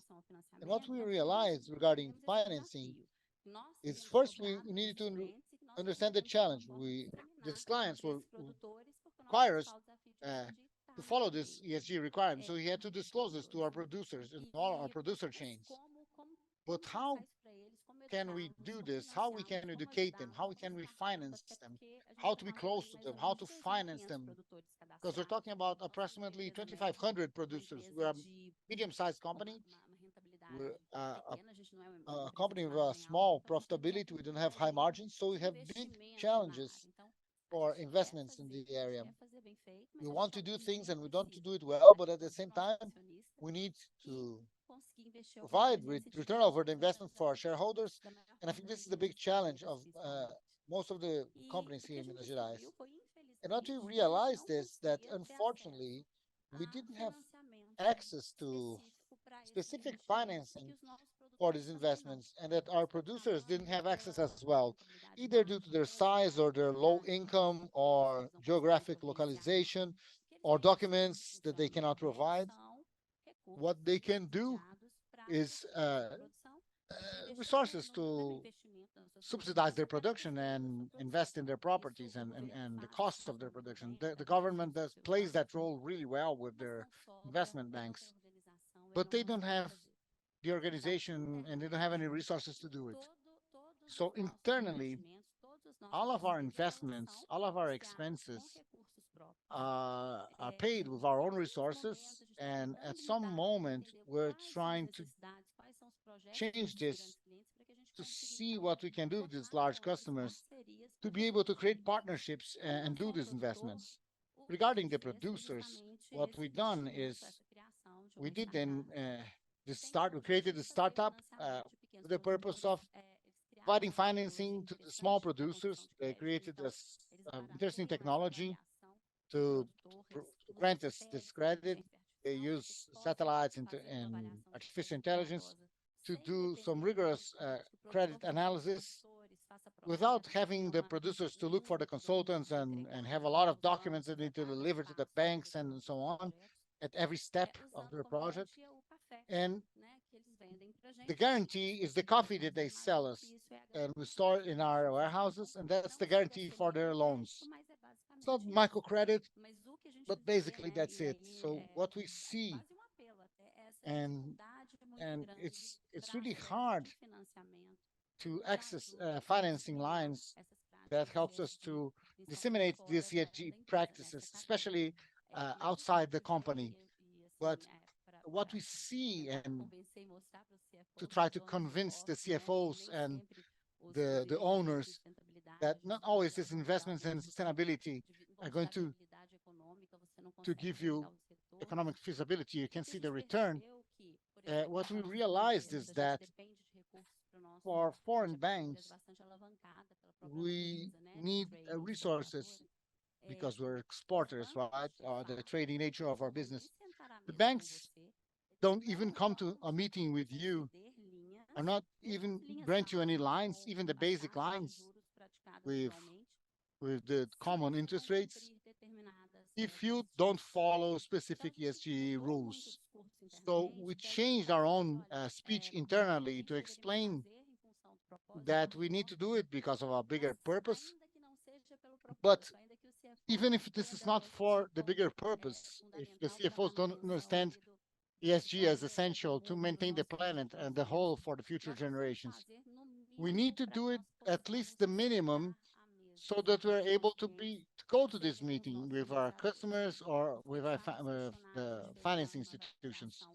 Because we had some questionnaires and there's an assessment that increased by 200% the number of questions about ESG issues.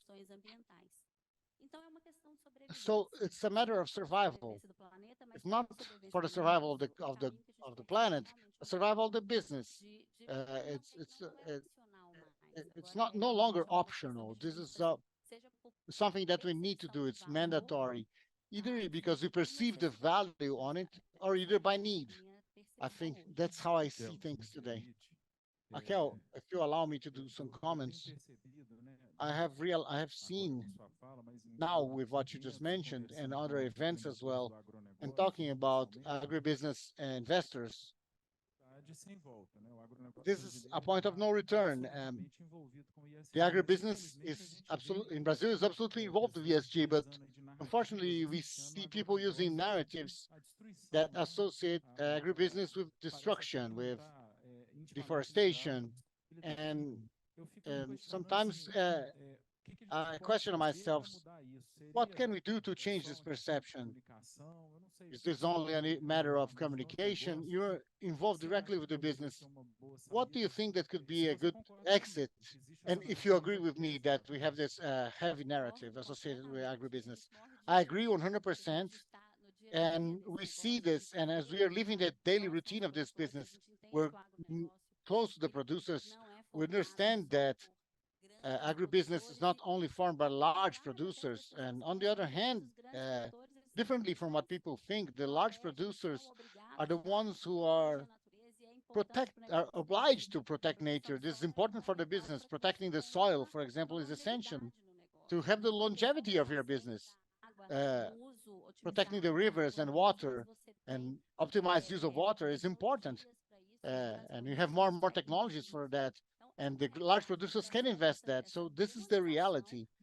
We see demonization of the agribusiness, and we are sad about it. But I think there are different things involved.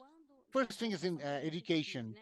In the current situation that we live in, and we're like in the middle of the way, we need to see the education of the producers. There are regions, for example, that such poor regions, for example, here in Minas Gerais, there are people who, producers who really need to educate. We need to teach them.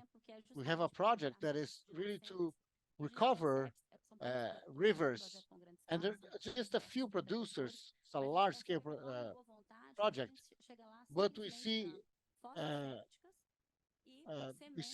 that they have a lot of will, and they're instructing how to plant the seeds and preserve the water. So education for the small producers is really important. Education, education, education.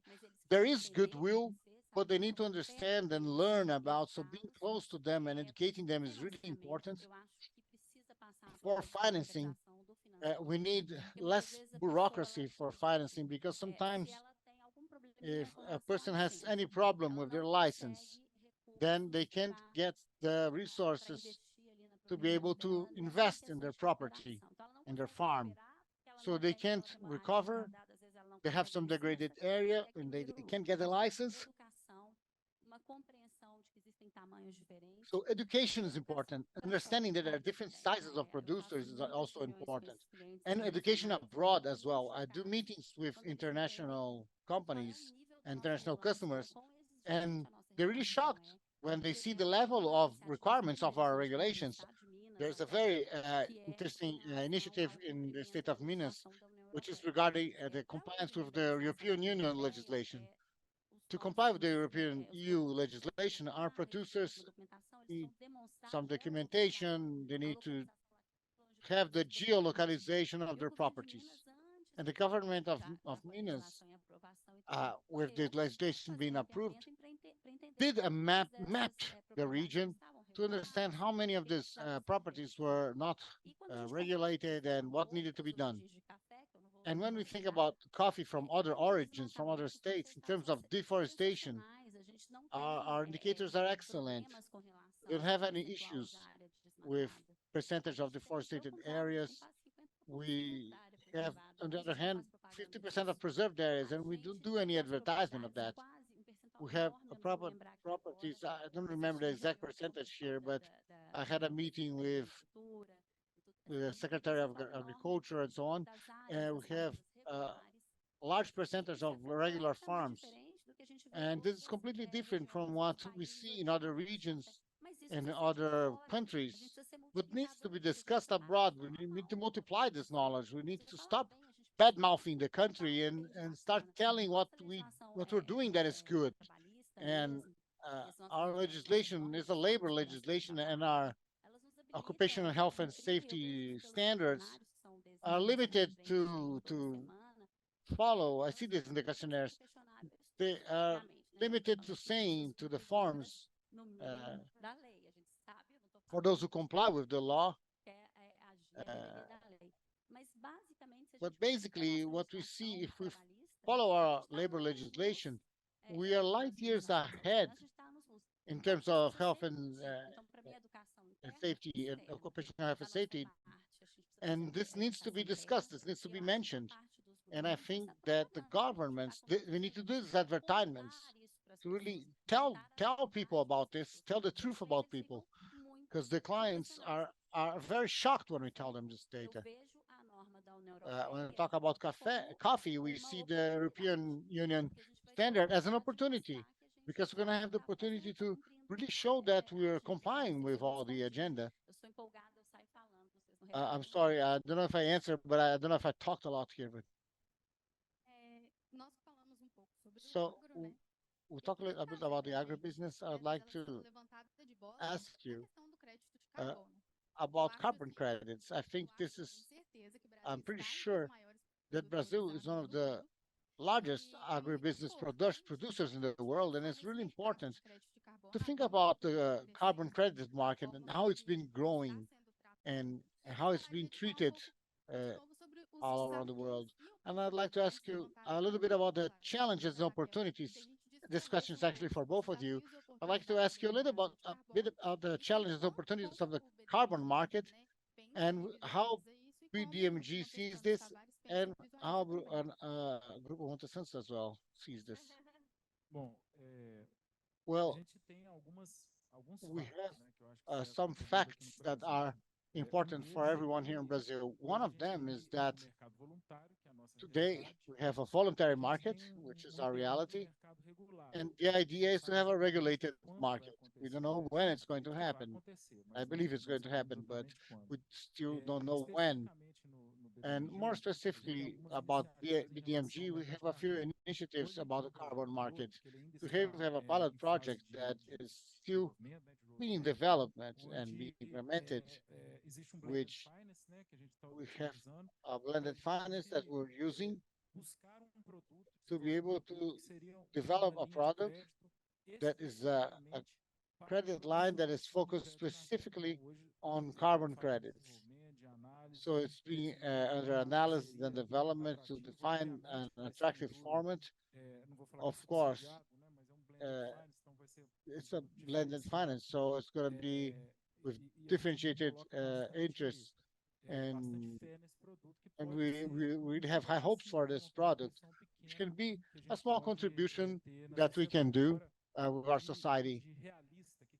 But in reality, what we really have today is BDMG calculates the emissions of all of its projects, all the projects that are financed, we calculate the emissions.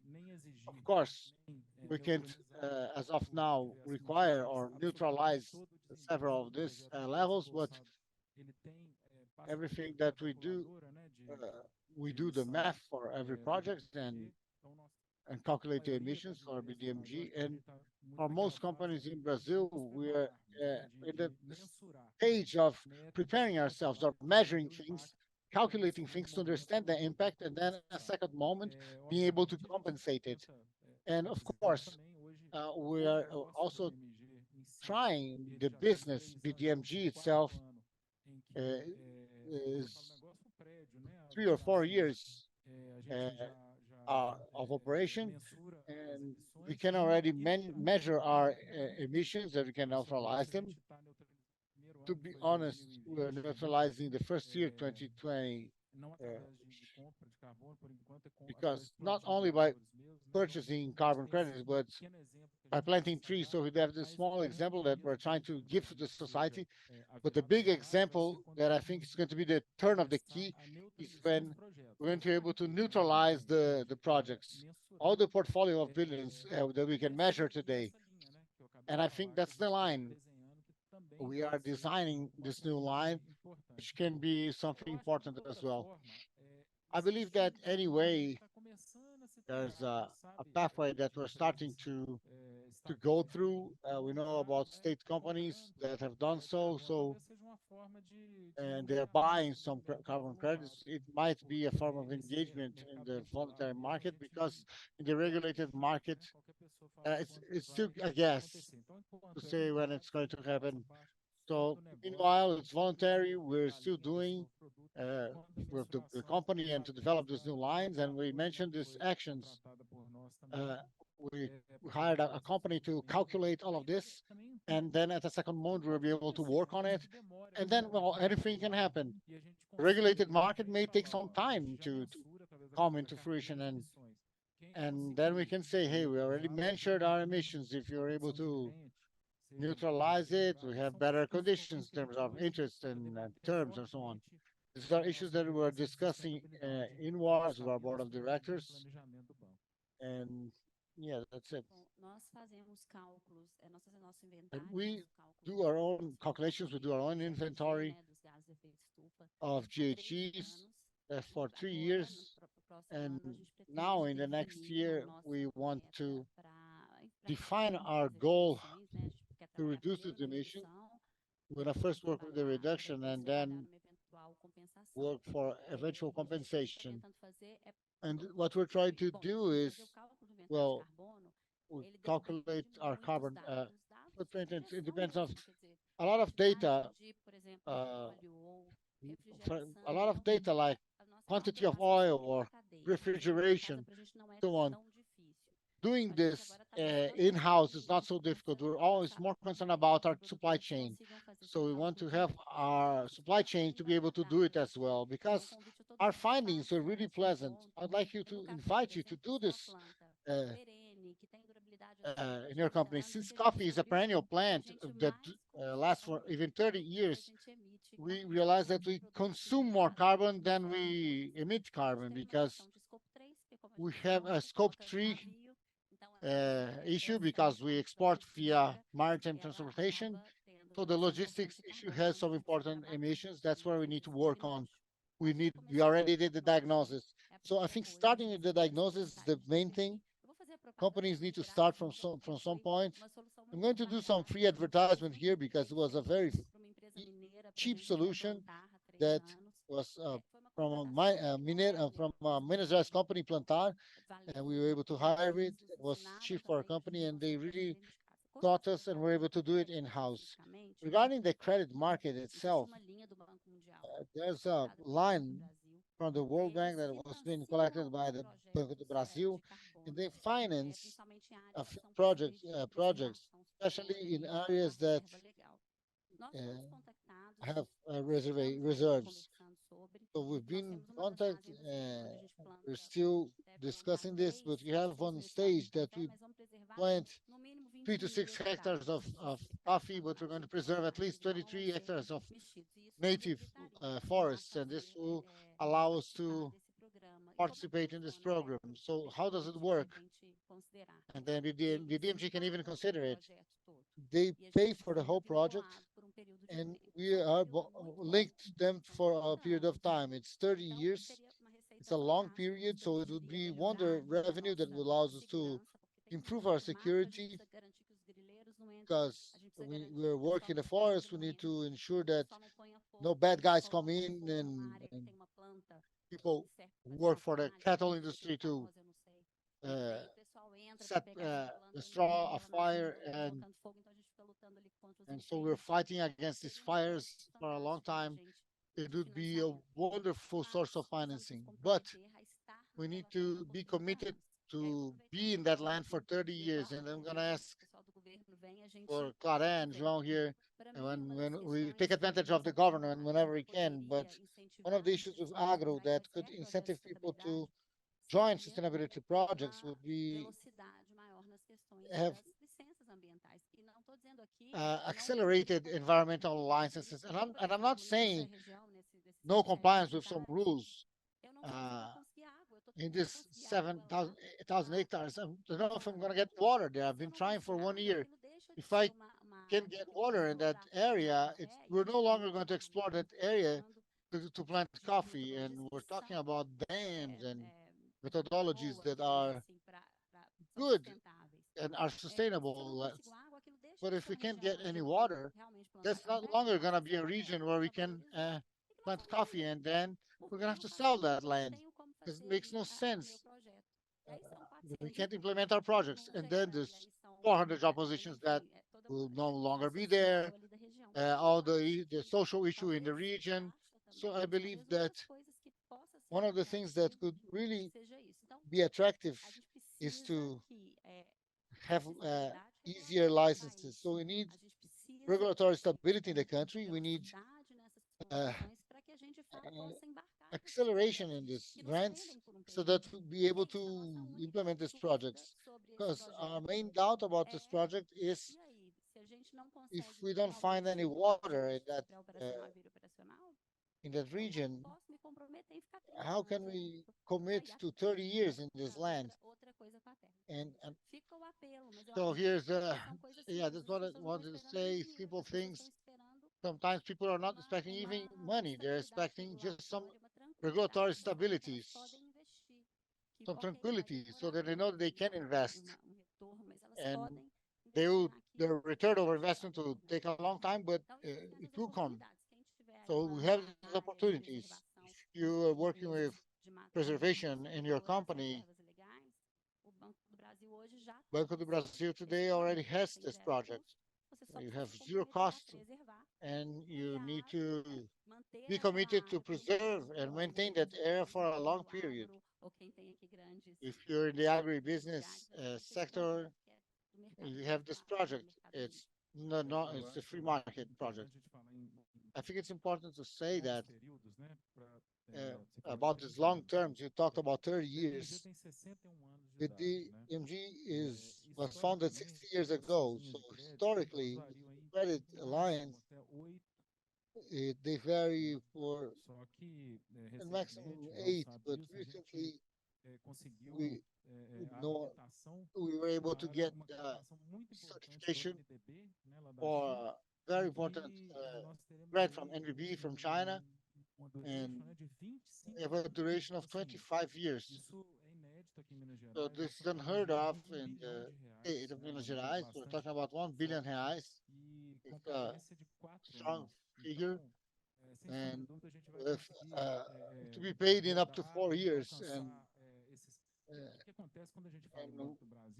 what we do when we talk about Banco do Brasil, I think the World Bank is involved as well. When we talk about uh, when we talk about cash, we have subsidized money. We have money from the taxpayers, money from the workers, FGTS, a series of resources, and it's really cheap for the banks, and they get these resources very cheap. The microphone is not working very well, so I'm not. But we're going to have to pay for that bill with the Brazilians.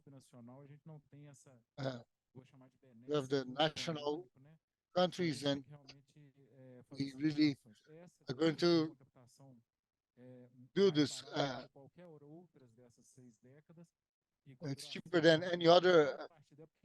So why am I talking about this? Because we can define new products and think about new things um, regarding the regulatory issues. But what I see is that here in Brazil, it's really hard and talk about the licenses. It doesn't depend on only one person. There's a series of players involved, public ministry, some movement. We have recent cases here in Minas Gerais that is not related to the executive power. A sua dor, eu So I acho que understand your pain, and I believe that it's the same pain of any Brazilian who wants to be an entrepreneur. And but what we need to do is maybe try to look for a solution that is a greater solution. I don't even know how to say it. Maybe at federal level, but it involves a lot of other agencies. But what we can do with the executive power, we've been trying to do it, and the record of attracting investments there, if it has been something that was so hard, but was really hard in comparison to other states, we wouldn't have such attraction. But I agree with you. It's not difficult in other states. We're in Bahia as well, and the pain is similar. Pain is disseminated. It's not only in Minas Gerais. So here we are, at least we are received. We can dialogue in some way, but I'm just taking the opportunity here. Why not talk about it right at this moment? So we're reaching the end of our panel. I'd like here for the last minute to take advantage of you being here. I'd like you to give you your final considerations for all the audience who's hearing us. I'd just like to thank the opportunity. I think Rosani talked really well about ESG and the real motivation, the real whys behind it. I don't have much to add.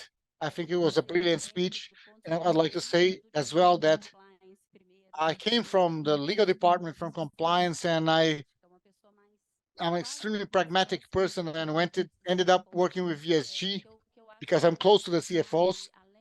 And the message I'd like to leave with you is beyond the purpose, is that we don't need to convince ourselves because of the purpose, the necessity. We need to convince ourselves because the survival as of our companies as players in the globalized markets depends on following the ESG rules and doing these investments, believing in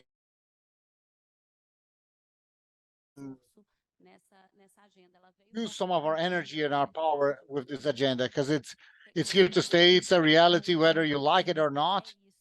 That's what we need to do.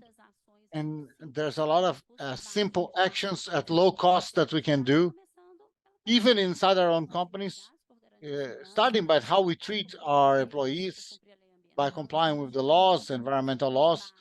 So there's a lot of basic things with low cost that we can do. I think that's it.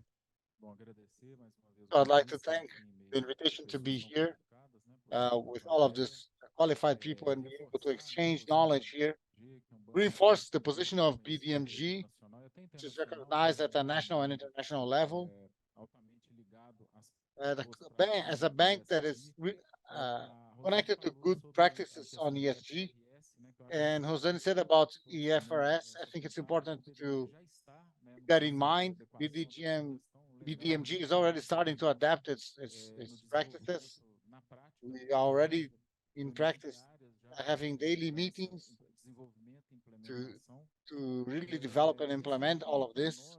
And I'd like to say that for us, not only BDMG, but all the companies here in Minas, uh, the government here, it's been one of the main priorities, one of the first uh, governments to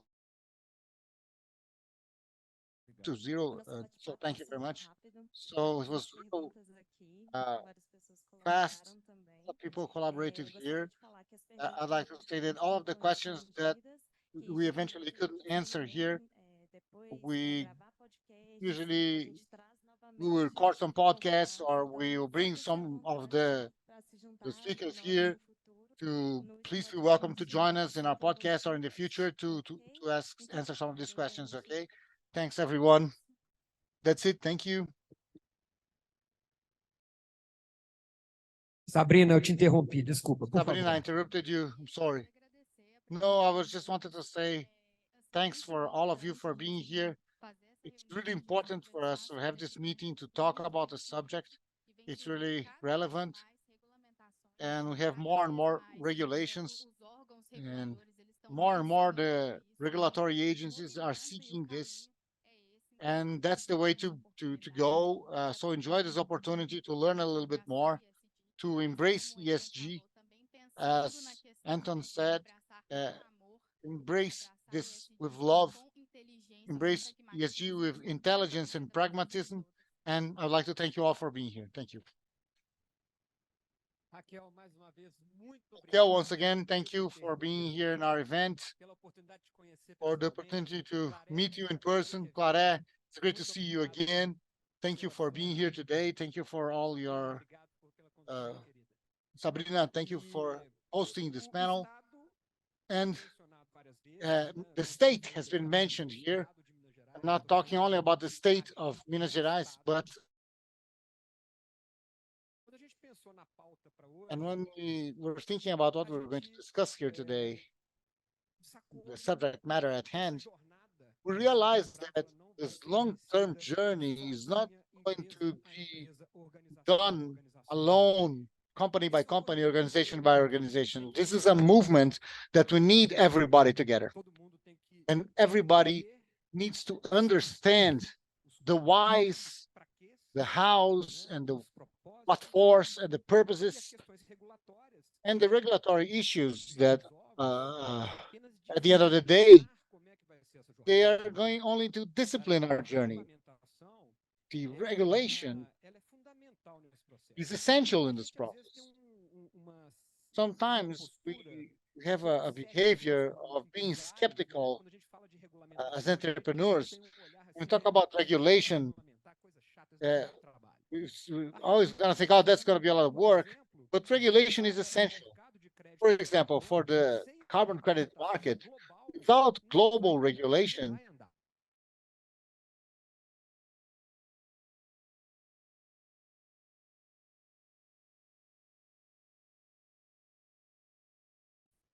We need regulations. So, so bringing this stakeholder, the state, into our conversation on ESG, which was mentioned here several times, we invited João Paulo Braga, President of Invest Minas, to tell us a little bit. Please, João, join me on stage. Thank you for accepting our invitation. We invited you. The state of Minas Gerais, and it's not because I'm Mineiro and I'm here, but the state of Minas Gerais has been doing some intelligent work. At least we can say it's a very intelligent work about thinking about these matters and positioning ahead of the other state agents, ahead of the federal government, and even other countries. João, once again, thanks for coming. You've been doing great work. And I'm going to spend your time here. I want to hear from you. So please, I would like you to bring your information and the great information that you have about the subject to talk to our audience. This stage is yours. Thank you, Marcos. How do I pronounce your last name? Lindgren. Okay. Thank you for invitation. It's a pleasure to be here. I extend this thank you to all the Moore team. And I'd like to, I can wrap up the event here with the smell of the lunch that we can already feel here. All of our friends here, so many friends, Claré. If you don't know, Invest in Minas, it's maintained. Let's sit here in the, I think that then people can see the presentation. So on behalf of Flavio, who is the birthday boy for the day, I'd like to congratulate our friends here in the audience. So the purpose of the event is to generate value from ESG, right? And what I'm going to bring you here is how to use this logic in Minas Gerais and how we did it. And the message I want to leave here is that what the world is seeing today, Brazil as a whole, and especially for the state of Minas Gerais. And I believe that that's why we've been so successful in getting some results and some achievements for the state of Minas Gerais. So what I'm calling opportunities for Minas Gerais, Rosani, you mentioned Larry Fink here. And I think we need to be really pragmatic with things. Yeah, we want to build a better world for our children and our grandchildren and so on. But at the same time, this realism, this need, also goes to a pragmatic look on those with the money. What are they looking for? I mean, where's the money coming from? Here's a list. I'm not going to go name by name here, but BlackRock is the number one in asset management, led by Larry Fink, like Hosan mentioned. And these are the guys who set the trends. What are the criteria to allocate the funds? What are the governance practices that are going to require? And they are going to define the market decisions all over the world. And when you look at, like Rosana mentioned, she mentioned Larry Fink's letters.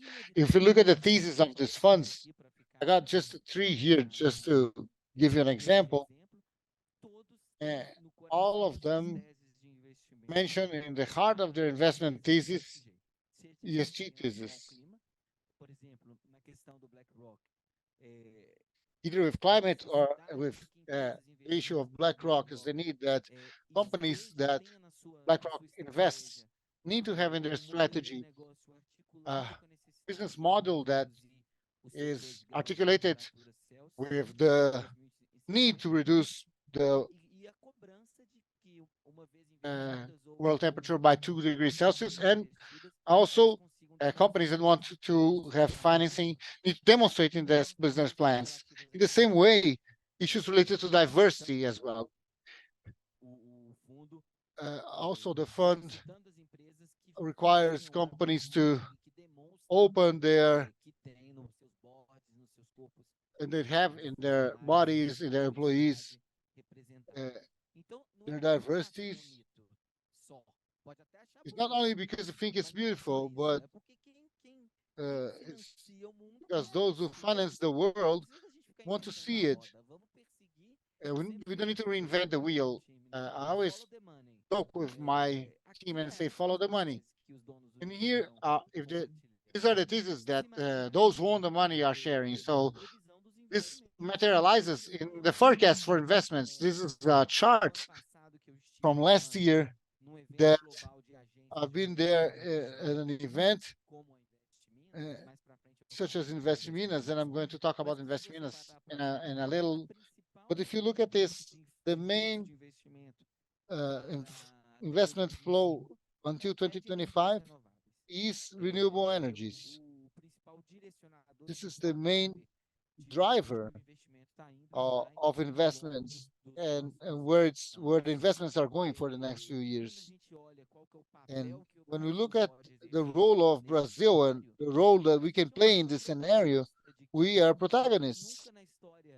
Maybe never in history, we always hear, oh, now it's Brazil's turn, and it never arrives. But if we can give it another try, right? Because as I see it, I don't think that we've ever seen conjecture of factors that really allows us to offer the world what the world is seeking. If we look, for example, at the main destinations for investments in clean techs here, Brazil is the fourth place here due to the assets that we have here, especially of a natural nature.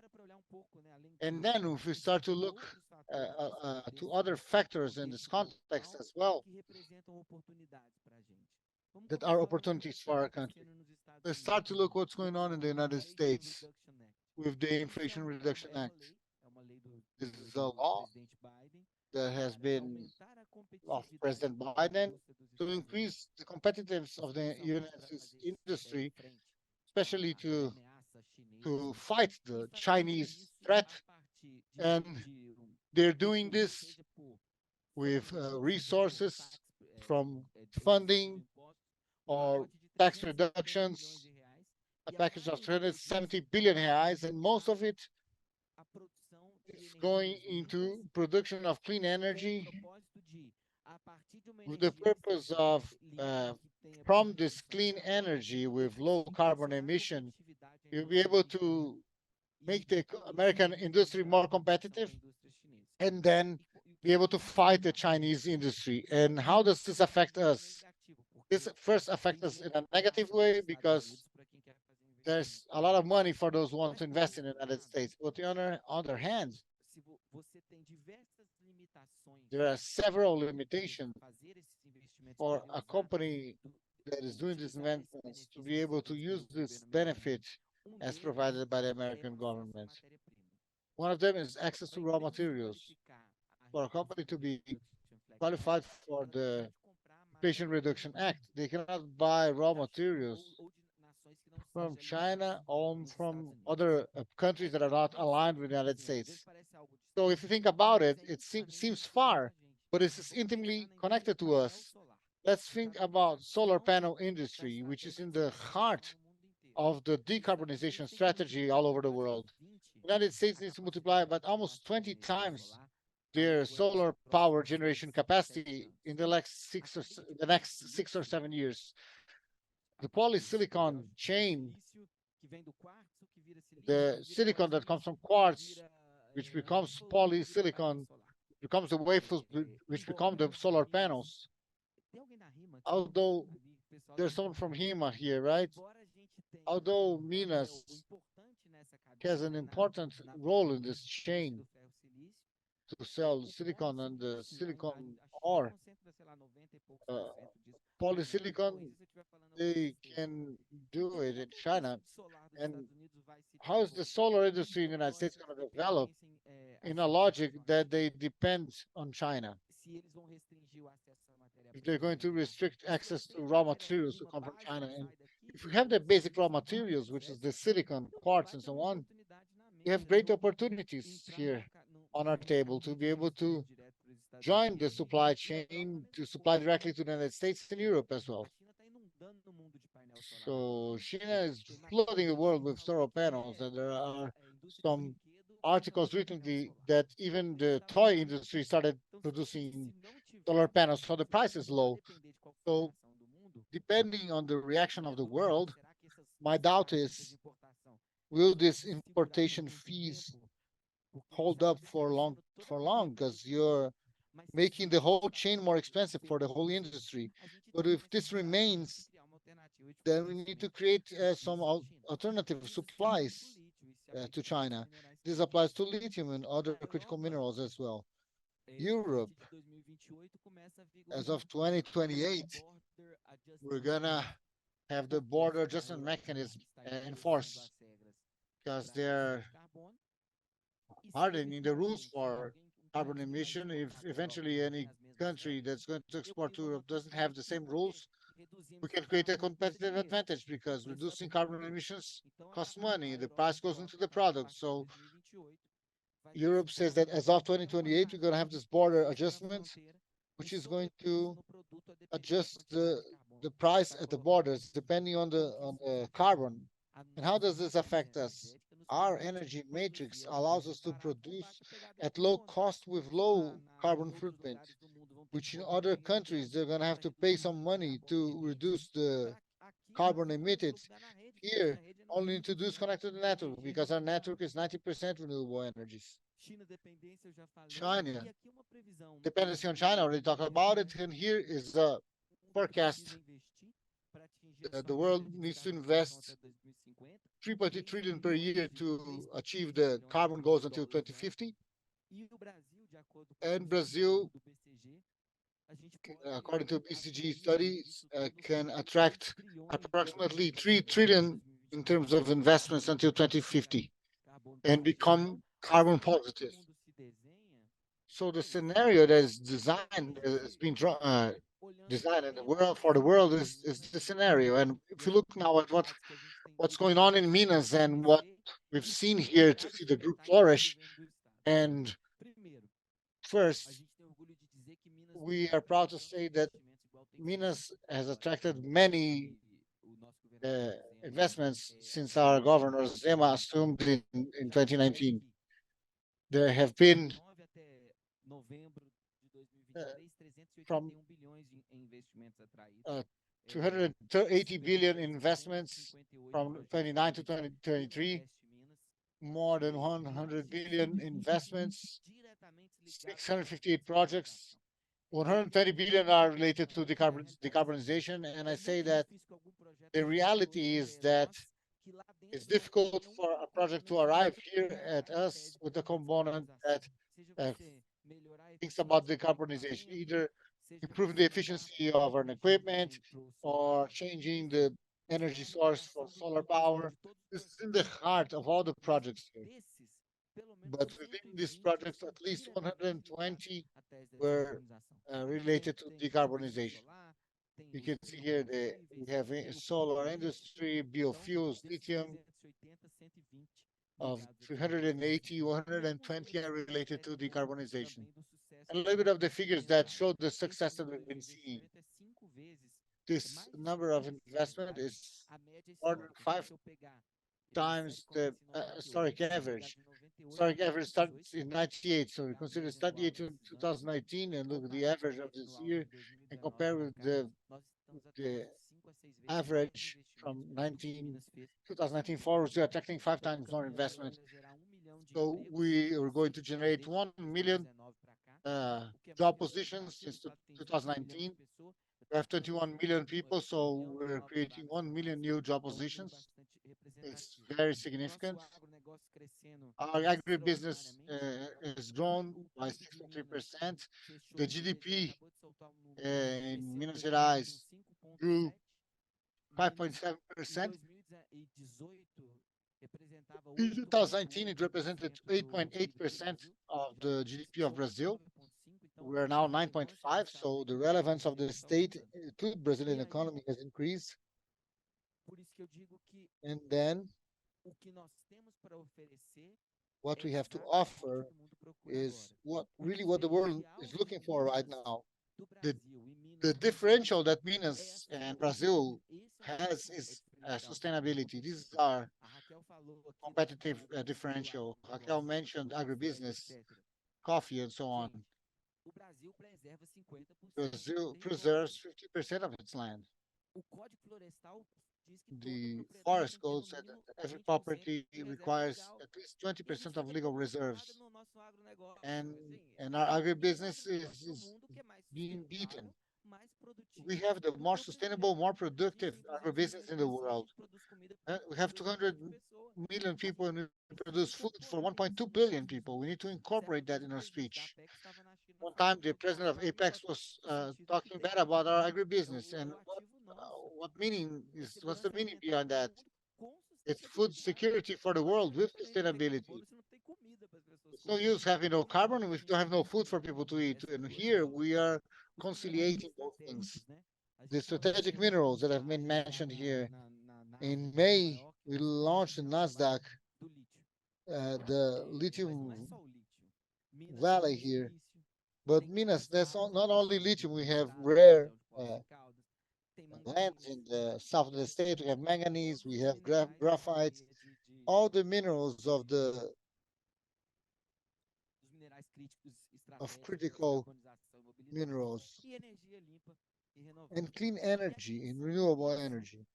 Thinking about that, thinking about this competitive advantage that sustainability can provide us, oh, then we will even allow us to reindustrialize or neo-industrialize, because I prefer that term. It's competitive competition is related to that, and look at this competitive advantage that we are here with our decarbonization route. My friend Clare mentioned that Governor Zema assumed the commitment of Race to Zero, was the first state in the South Hemisphere to assume this commitment that we're going to neutralize our emissions. But there's a pathway to do so. And this pathway, this route, is what we're calling the decarbonization route. What are the investments? What are the technologies? What do we need? Uh, the best benefits that we need to move forward to tackle this, and that are going to, at the same time, allow us to go through this decarbonization route and create opportunities for business and job positions for those who are here. So this decarbonization route is an alliance between the private and public alliances, public government and private initiative to create a initiative together to allow the energy transition and green positions. This is the future for Minas Gerais. And this goes through the critical minerals, as I mentioned, not only in the electric mobility chain, like lithium and silicon, manganese and graphite, niobium itself. We came back from Japan last week, and one of the agendas was together with CBMM and Toshiba, because CBMM is developing a battery which combines niobium and lithium, and it has been shown to be a technology that's more efficient and quick charging, more efficient than other technologies. All developed here in Minas that can really revolutionize the battery market. But also about fertilizers. We are highly dependent on fertilizers, and this is related to food safety. It's also about the decarbonization. If I buy a fertilizer in Russia or Ukraine to bring it to Brazil, we have a lot of emissions. And we have hurricane projects like hurricane here in Minas, which was going at their peak moment, be able to reduce in about 15% the dependency from imported phosphated fertilizers. So you can see here this, it's in the, between Araxá and Uberaba or Uberlândia. And the Brazilian agribusiness is located in this region. So if you think about how we're reducing the emissions with the logistics of these fertilizers. Reference here of the lithium valley. This is when we were at Nasdaq. This is a reality. There are 5.5 billions have already been invested in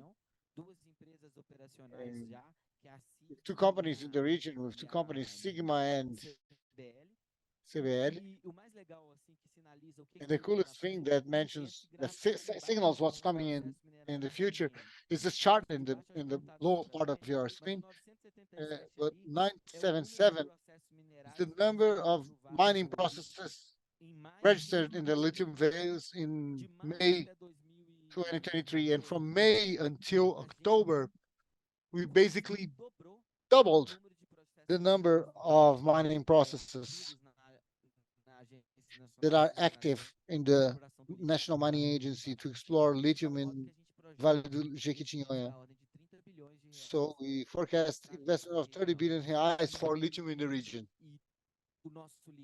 And our lithium in comparison with brine lithium that we have in Argentina, it's easily extracted, spends less water, wastes less water, the production logistics. There you have to take it in the middle of the desert and then the desert and then bring it to with.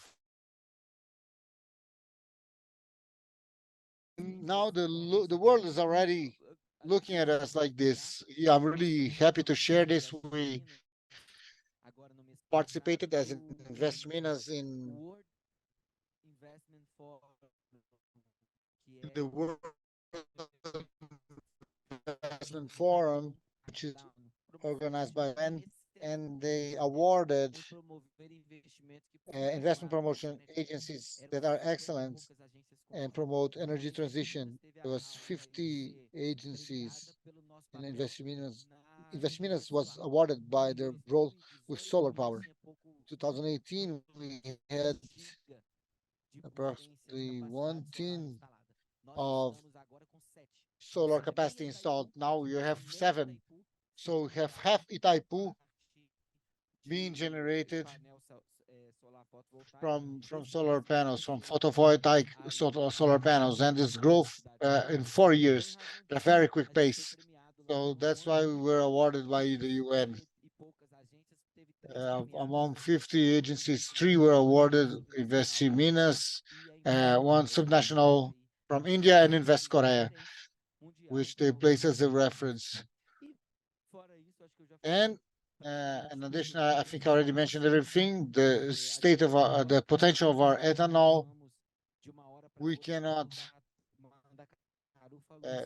be delusional and think that we're going to change our automotive industry from one day to the other. We have technology that has been in place for 40 years, and if you compare the ethanol emissions with an electric car in Europe, our carbon footprint can be even lower. And what we need to do is defend our own technology. Yeah, we criticize Brazil, but the things that work.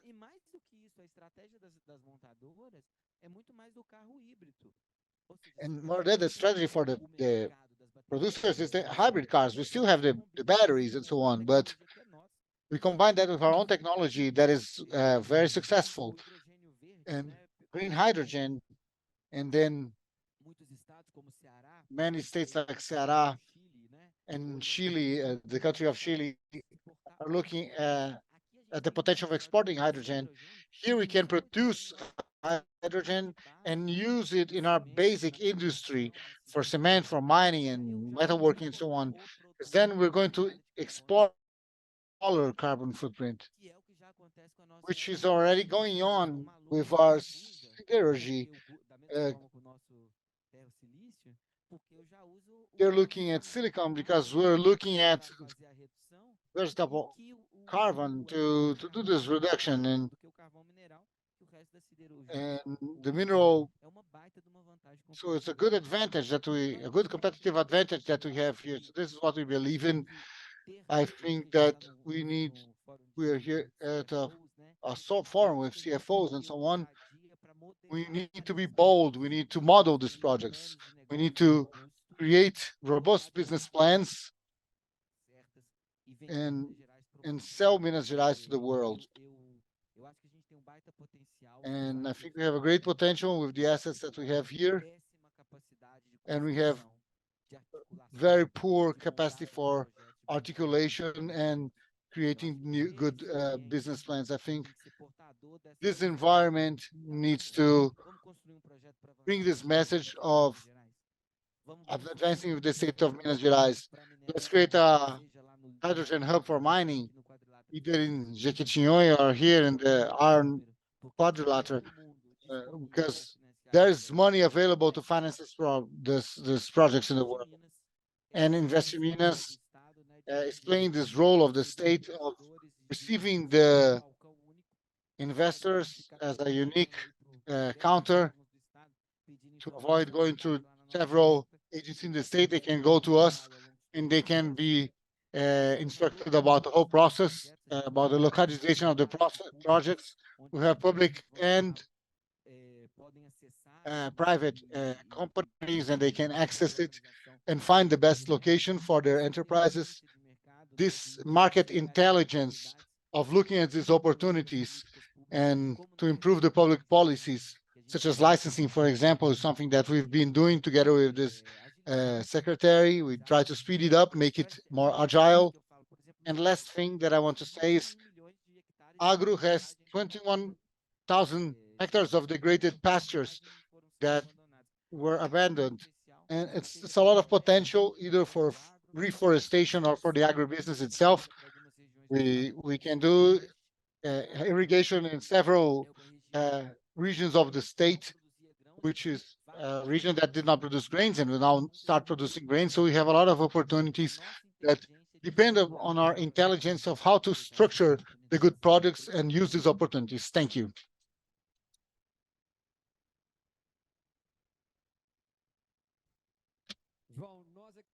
Well, we'd like to thank you for being here today.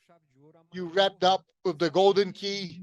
You wrapped up actually everything, what we wanted to hear and what we wanted, the message we wanted to convey to our audience. Now going back to the ESG challenge, which is a long-term challenge, and we are just taking the first step. We're in the beginning of the journey. We're not going to win this alone. We need everybody together, and the state as an agent, as a regulator, or as someone who's going to promote this as a financer, plays a role. Companies by themselves are not going to be able to do it. The states are not going to be able to do it. We're going to have to do it by everybody together. And unfortunately, we're at the end of our time here. You can smell the lunch here, but this was a quick morning for us, at least for me. I think we're able to discuss whatever we wanted to discuss here, to bring good content for our managers, for the financial managers, and has already been mentioned by our team. This discussion doesn't end here. This is just one of the steps. We have a lot to discuss. Some of the questions that were asked by the public here, and we're sure that we're going to publish new articles, podcasts, to be able to continue with this construct of content.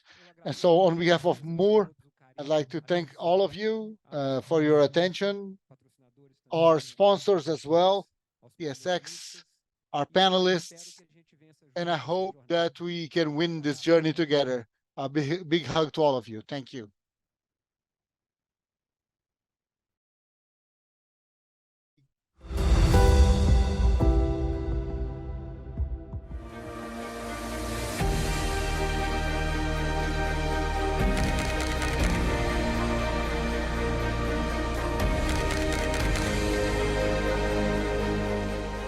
Today, most of the research around ESG centers on publicly traded and Fortune 500 companies and the impact it has had for them. We are really happy at More Global to bring this next level of research to companies that are the true engine of our economy and show how ESG has this extremely positive impact on investor interest in companies, in recruiting and retention, in generating revenues and profits. All those projects and all those owners and real estate developers who are meeting ESG requirements and guidelines are getting financed easier and easier. And if you are looking at exit opportunities, funds are looking for green and sustainable products. So Moore can help to prepare you for realizing your goals, realizing your projects, and getting financed more easily in this volatile world of ours.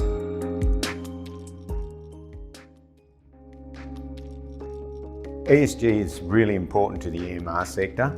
Increasingly talking to CEOs of the various companies that we deal with, the social and governance piece of ESG is becoming ever increasingly important to them. They're beginning to realise the importance through that governance piece of the social aspects to what they do, how every decision they make impacts the world and how every decision they make can also impact those people that they need to either engage with them as customers or even come and work for them as employees.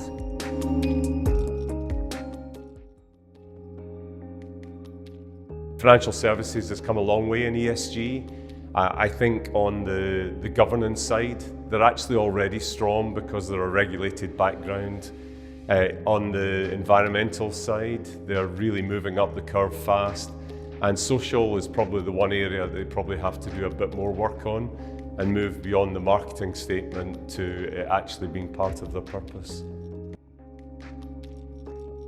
ESG is very important to manufacturing and distribution.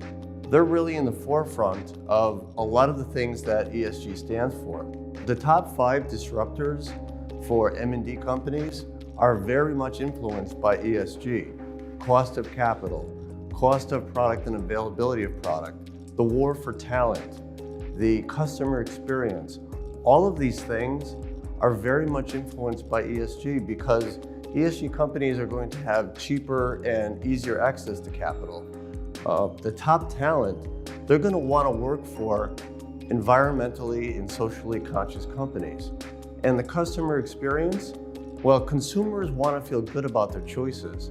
So buying products from an ESG-minded company is going to be one way to do that.